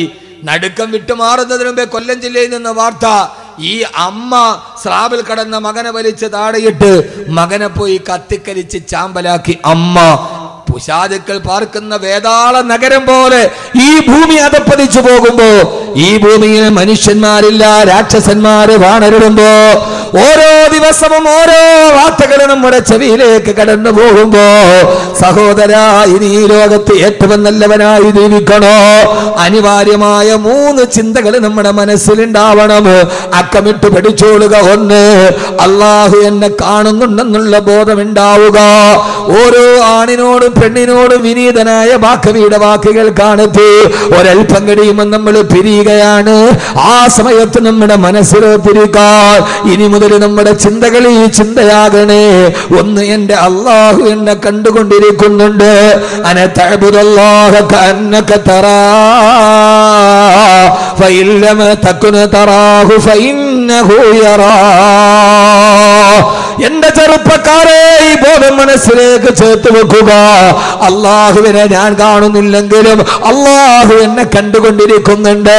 എനിക്കെന്റെ റബ്ബിനെ പേടിയാ, എനിക്കെന്നെ അള്ളാനെ പേടിയാ.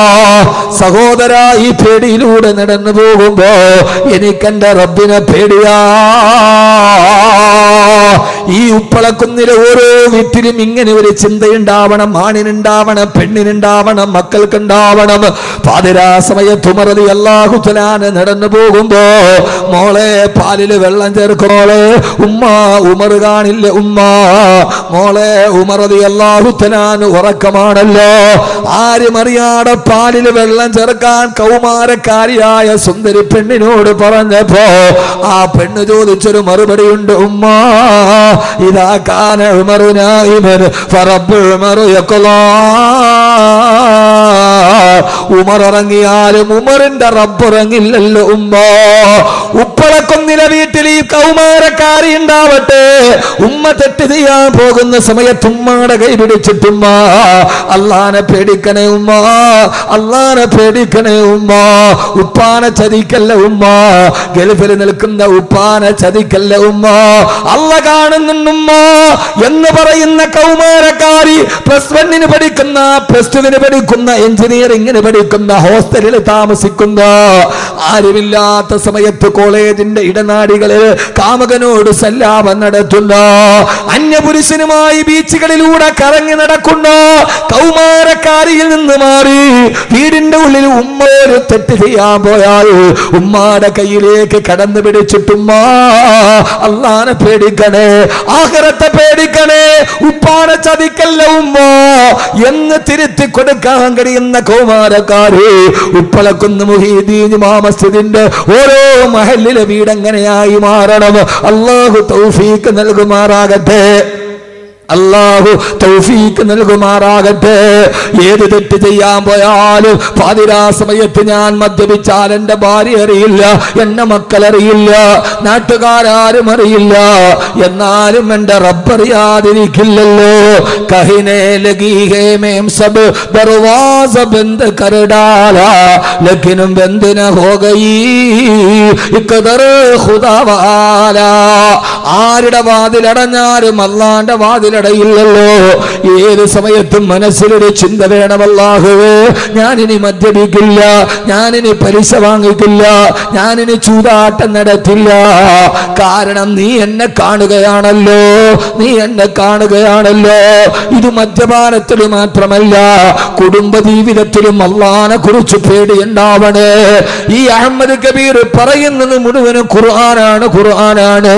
ഒരു വാപ്പാന്റെ 2 മക്കൾ തമ്മിൽ തെറ്റിലാണ്, 2 സഹോദരങ്ങൾ തമ്മിൽ പകയാണ്. ആ സമയത്ത് ജേഷ്ഠനായ കാബീല് അനിയനായ നിരപരാധിയായ അനുജനോട് കൊല്ലാൻ വരുന്ന സമയത്ത് അനുജൻ ഹാബീൽ പറഞ്ഞ ഒരു മറുപടിയുണ്ട്.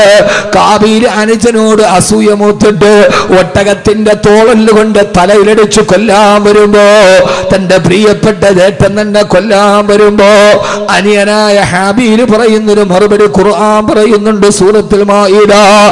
ലഇൻ ബസത്ത ഇലയ്യ യദക ലിതഖ്തുലനി മാ അന ബിബാസുത്തിൻ യദി ഇലൈക ലിയഖ്തുലക ഇന്നി അഖാഫുല്ലാഹ റബ്ബൽ ആലമീൻ. തന്റെ ജേഷ്ഠൻ തന്നെ കൊല്ലാൻ ഒട്ടകത്തിന്റെ തോളല് കൊണ്ട് അടിക്കാൻ വരുമ്പോ, പ്രിയപ്പെട്ട ജേഷ്ഠാ നിങ്ങൾ എന്നെ കൊല്ലാമെന്നാലും നിങ്ങളോട് ഞാൻ തിരിച്ചൊന്നും പറയില്ല. അതെനിക്ക് നിങ്ങളോട് തിരിച്ചു ചെയ്യാൻ അറിയാത്തത് കൊണ്ടല്ല, തിരിച്ചു ചെയ്യാൻ എന്റെ കൈക്ക് ആരോഗ്യമില്ലാത്തിട്ടല്ല, ഈ പറയുന്നത് പോലെ തിരിച്ചു പറയാൻ അനുജന് കഴിയാത്തത് കൊണ്ടല്ല. പക്ഷേ ഇന്നി അഖാഫുല്ലാഹ റബ്ബൽ ആലമീൻ. എന്റെ പ്രിയപ്പെട്ട ജേഷ്ഠാ എനിക്ക് എന്റെ റബ്ബിനെ പേടിയോ. ഇവിടെ നമ്മൾ തമ്മിൽ മത്സരിച്ചാല് നാളെ പരലോകത്ത് അല്ലാഹുവിന്റെ മുമ്പിലും മറുപടി പറയണ്ടേ എന്ന് ജേഷ്ഠനായ കാബീലിനോട് ഹാബീൽ പറഞ്ഞ മറുപടി എന്റെ ഉപ്പളക്കുന്നിലെ സഹോദരങ്ങളോട് ഏത് കാര്യമാണെങ്കിലും ഞാൻ ചുരുക്കുകയാണ്. അത് വ്യക്തി ജീവിതത്തിൽ, സ്വകാര്യ ജീവിതത്തിൽ, കുടുംബ ജീവിതത്തിൽ, ഭാര്യ ഭർത്തൃ ജീവിതത്തിൽ പെണ്ണേ ഞാൻ ക്ഷമിക്കുന്നത് ഇന്നി അഖാഫുല്ലാഹ റബ്ബൽ ആലമീൻ. എനിക്കെന്റെ അല്ലാഹുവിനെ പേടിയാ, അവൻ എന്നെ സദാ നിരീക്ഷിക്കുന്നുണ്ട്. ഇന്ന റബ്ബക ലബിൽ മിർസാദ്. എന്റെ അല്ലാഹു സദാ എന്നെ നിരീക്ഷിച്ചു കൊണ്ടിരിക്കുകയാണ്. അല്ലാഹു ബോധം തരട്ടെ, ആമീൻ പറ. പിന്നെ അവൻ തെറ്റിയോ? അള്ളാഹു എന്നെ കാണുന്നുണ്ടെന്ന് ചിന്തിക്കുന്നവൻ പിന്നെ തെറ്റിയോ? അവനെ നന്നാക്കാൻ പിന്നെ വാള് വേണോ? അവനെ നന്നാക്കാൻ പിന്നെ ഉസ്താദ് വേണോ? അവനെ നന്നാക്കാൻ അവൻ തന്നെ മതി. അതുകൊണ്ട് ഈ 3 ചിന്ത പെണ്ണുങ്ങളെ, സഹോദരിമാരെ, അഹമ്മദ് കബീർ വാക്കവി ഒന്നും പറഞ്ഞില്ലെന്ന് പരാതി വേണ്ട. എൻ്റെ റബ്ബ് എന്നെ കാണുന്നുണ്ടെന്നുള്ള ബോധം, ചിന്ത മനസ്സിലുണ്ടാവുക. 1. ഇപ്പം എത്രണ്ണം പറഞ്ഞേ? 1. ഇനി അടുത്തേടാ 1 ഞാൻ പിന്നെ എത്രയാ? അങ്ങനെ പറ. 2. എന്നാലും ഉറക്കം പോവും. ചുമ്മാ ഇരുന്ന് കേൾക്കാൻ എനിക്ക് അത് താല്പര്യമില്ല. ഞാൻ ഇങ്ങനെയൊക്കെയാണ്. അടുത്തത് രണ്ടാമത്തേത് കാന്നക്കത്തമൂത്തുകഥാ, അടുത്ത സമയം ഞാൻ മരിക്കുമെന്ന് ചിന്തിക്കുക. പിന്നെ വേറെന്താ വേണ്ടത്? അഹമ്മദ് കബീർ പോവുകയാണ് സലാം പറഞ്ഞ്. എൻ്റെയും നിങ്ങളുടെയും ചിന്ത, പറഞ്ഞവൻ്റെയും കേട്ടവൻ്റെയും ചിന്ത, അടുത്ത നിമിഷം ഞാൻ മരിക്കും. ഇതെൻ്റെ അവസാനത്തെ ഇശാ നിസ്കാരമാണ്. നാളത്തെ ഇശായ്ക്ക് ഞാൻ ഉണ്ടാവില്ല. അന്നത്തെ ഇശായ്ക്ക് എന്ത് തക്കവയായിരിക്കും? പടച്ചോനെ, ഇതെൻ്റെ അവസാനത്തെ സുബഹിയാണ്. ഞാൻ അടുത്ത സുബഹിക്ക് ഞാൻ ഉണ്ടാവില്ല. ആ സുബഹി എത്ര മനസാന്നിധ്യത്തോടെ നമ്മൾ നിർവഹിക്കും? അള്ളാഹു തൗഫീക്ക് നൽകട്ടെ. ആമീൻ പറ. ഞാൻ അതിനെക്കുറിച്ച് ഇന്നലെ സിറാജുദ്ദീൻ ഖാസിമി മരണമൊക്കെ പറഞ്ഞില്ലേ? ഇല്ലേ? പറഞ്ഞില്ലേ? അപ്പോൾ പിന്നെ ഇനി ഞാൻ പറയണ്ടല്ല? ഞാൻ പറയണോ? വേണ്ടല്ലോ. വേണോ? ചുമ്മാ വേണ്ടെന്ന് പറ. പിന്നെ വേണമെന്ന് പറഞ്ഞാൽ അങ്ങനെ ഒരു കണ്ണിച്ചോരയില്ലല്ലോ. എന്താ അബ്ദുൽ ഖാർ ഇങ്ങനെ ഇവര്? എൻ്റെ പഴയകാല സുഹൃത്താ, കണ്ടിട്ട് ഒത്തിരി ആളെ ഇപ്പോഴാണ് കാണും. ഇപ്പോൾ കണ്ടപ്പോൾ ക്യാമറ. മാഷാ അല്ലാഹു ബറക്കത്ത് ചെയ്യട്ടെ. അള്ളാഹു പ്രയാസങ്ങളൊക്കെ മാറ്റിത്തരട്ടെ. ഭാര്യ മക്കൾക്കൊക്കെ സുഖം തന്നെ. ഈ പണ്ടൊക്കെ സമയം ഉണ്ടായിരുന്നു. ഇപ്പോൾ സമയമില്ലാത്തതുകൊണ്ട് ആരെയും അങ്ങനെ കാണാൻ പറ്റില്ല. അപ്പോൾ അവർ പറയും ഇയാളൊക്കെ വലിയ ആളായി പോയെന്ന്. അങ്ങനെയല്ല, മനസ്സിലുണ്ട്. ഇപ്പം 3-4 വർഷമായി കണ്ടിട്ടല്ലേ. ഇപ്പോൾ കണ്ടോ, എൻ്റെ മനസ്സിൽ പേരോർമ്മയുണ്ടല്ലോ. അതാണ്. അള്ളാഹു സ്വീകരിക്കട്ടെ. അതുകൊണ്ട് മരണത്തെക്കുറിച്ച് ഇന്നലെ നന്നായിട്ട് കേട്ടു. ഞാൻ 2 വരി കവിത പാടിത്തരാം. 2 വരി കവിത, ഒരറബി കവിയുടെ 2 വരി കവിത. അത് മാത്രം മതി, വേറൊന്നും വേണ്ട. വേറെ കവിതയൊന്നുമല്ല. അറബി കവി വാഴ്ത്തപ്പെടട്ടെ. അദ്ദേഹത്തിന്റെ 2 വരി കവിത. ആ കവിത മതി മരണത്തെ കുറിച്ച് ജീവിതത്തിൽ ചിന്ത വരാൻ.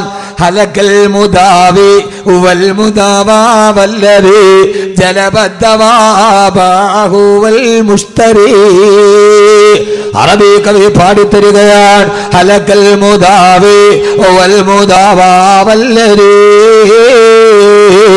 ജലബദ്ദവാബാഹു വൽ മുഷ്തരി.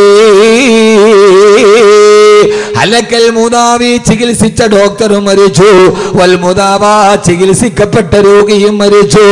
അല്ലദീ ജലബദ്ദവാ, ഇവർക്ക് മരുന്ന് കൊണ്ടുവന്ന മെഡിക്കൽ റെപ്പ് മരിച്ചുപോയി. വബാഹു, ഈ മരുന്ന് വാങ്ങാൻ വന്ന കൂട്ടിരിപ്പുകാരനും, വബാഹു, ഇതിനെ വിൽക്കാൻ വിട്ട ഫാർമസിക്കാരനും മരിച്ചില്ലയോ? വൽ മുഷ്തരി, അത് വാങ്ങിക്കാൻ വന്ന കൂട്ടിരിപ്പുകാരനും മരിച്ചില്ലയോ? ഇനി ആരാണ് മരിക്കാനുള്ളത്? ചികിത്സിച്ച ഡോക്ടർ മരിച്ചു, രോഗിയും മരിച്ചു. ഈ ഡോക്ടർക്ക് മരുന്ന് കൊണ്ടുവന്ന മെഡിക്കൽ റെപ്പും മരിച്ചു.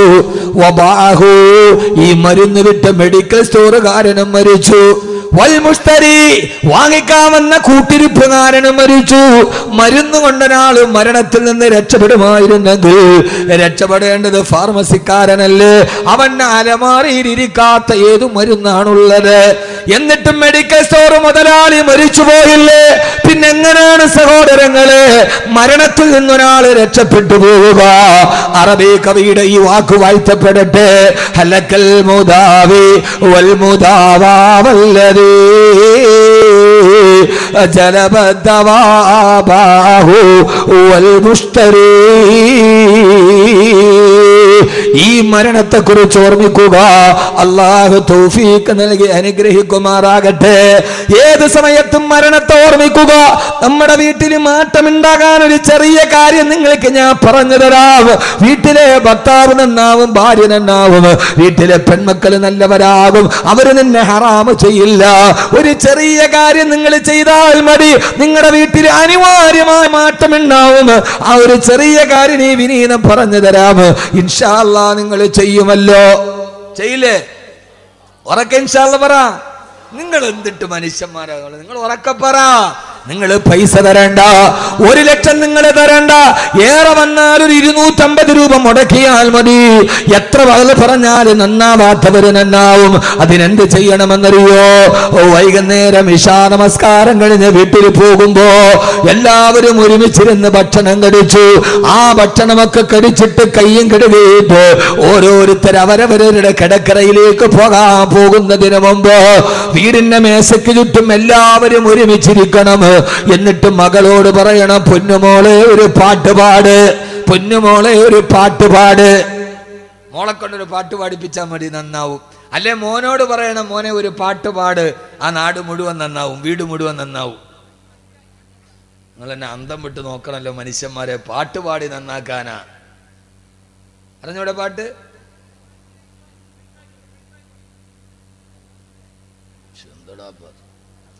ഇവിടെ സീരിയസ് കാര്യം പറയുമ്പോൾ അവിടെ സൈഡാക്കിക്കോളി.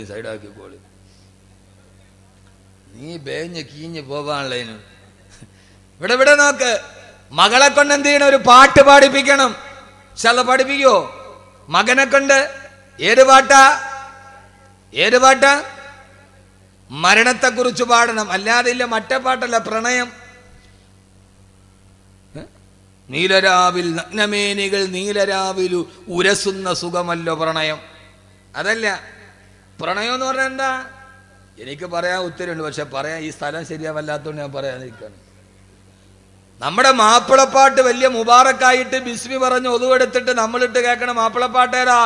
നീലരാവിൽ നഗ്നമേനികൾ ഉരസുന്ന സുഖമല്ല പ്രണയം എന്നാരടാ മോനെ പറഞ്ഞത്? പരിപൂർണ നഗ്നമായ രണ്ട് ശരീരം തമ്മിൽ ഉരസുമ്പോൾ ഉണ്ടാകുന്ന വികാരമാണ് പ്രണയമെന്നാണ്. ഏത്? എനിക്കിപ്പോ എഴുതിയവൻ കേസ് കൊടുത്താലും ഡയറക്ടേഴ്സ് എനിക്കത് പുല്ലാണ്. അങ്ങനെയല്ലേ പാട്ട്? അങ്ങനെയല്ലേ? ഓ കഷ്ടം, മുത്തക്കീങ്ങളൊന്നും അറിഞ്ഞൂടാ അവർക്ക്. നിങ്ങൾ ഇരിക്കണ ഇരിപ്പ് കണ്ട ഇവർക്ക് ഇതൊന്നും അറിഞ്ഞൂടാ. മുത്തക്കീങ്ങൾ ഖുർആൻ മാത്രമേ അറിയാവൂ. മാപ്പിളപ്പാട്ട് നഗ്നമേനികൾ നീലരാവിൽ ഉരസുന്ന സുഖമല്ല പ്രണയം എന്ന് പുതിയ കവി. എന്നാ പഴയ കവി എങ്ങനെയാണ്? കാമുകി ചോദിക്കാൻ രമണം പോലും പറഞ്ഞിട്ടില്ല. അങ്ങനെ രമണം പോലും, ചങ്ങമ്പുഴയുടെ രമണം പോലും പ്രണയത്തെ നിരാകരിക്കുകയാണ് ചെയ്തത്. കാനനച്ചോലയിൽ ആടുമേക്കാൻ ഞാനും വരട്ടെയോ നിന്റെ കൂടെ. ആരും കാണാത്ത കാനനച്ചോലയിൽ ചെറുപ്പക്കാരാ നിന്റെ കൂടെ ആടുമേക്കാൻ ഞാൻ വരട്ടെ എന്ന് ചോദിച്ചപ്പോ ചങ്ങമ്പുഴയുടെ രമണം മറുപടി പറഞ്ഞ എന്താ? പാടില്ല നമ്മെ നമ്മൾ താനെ മറന്നൊന്നും ചെയ്തുകൂടാ.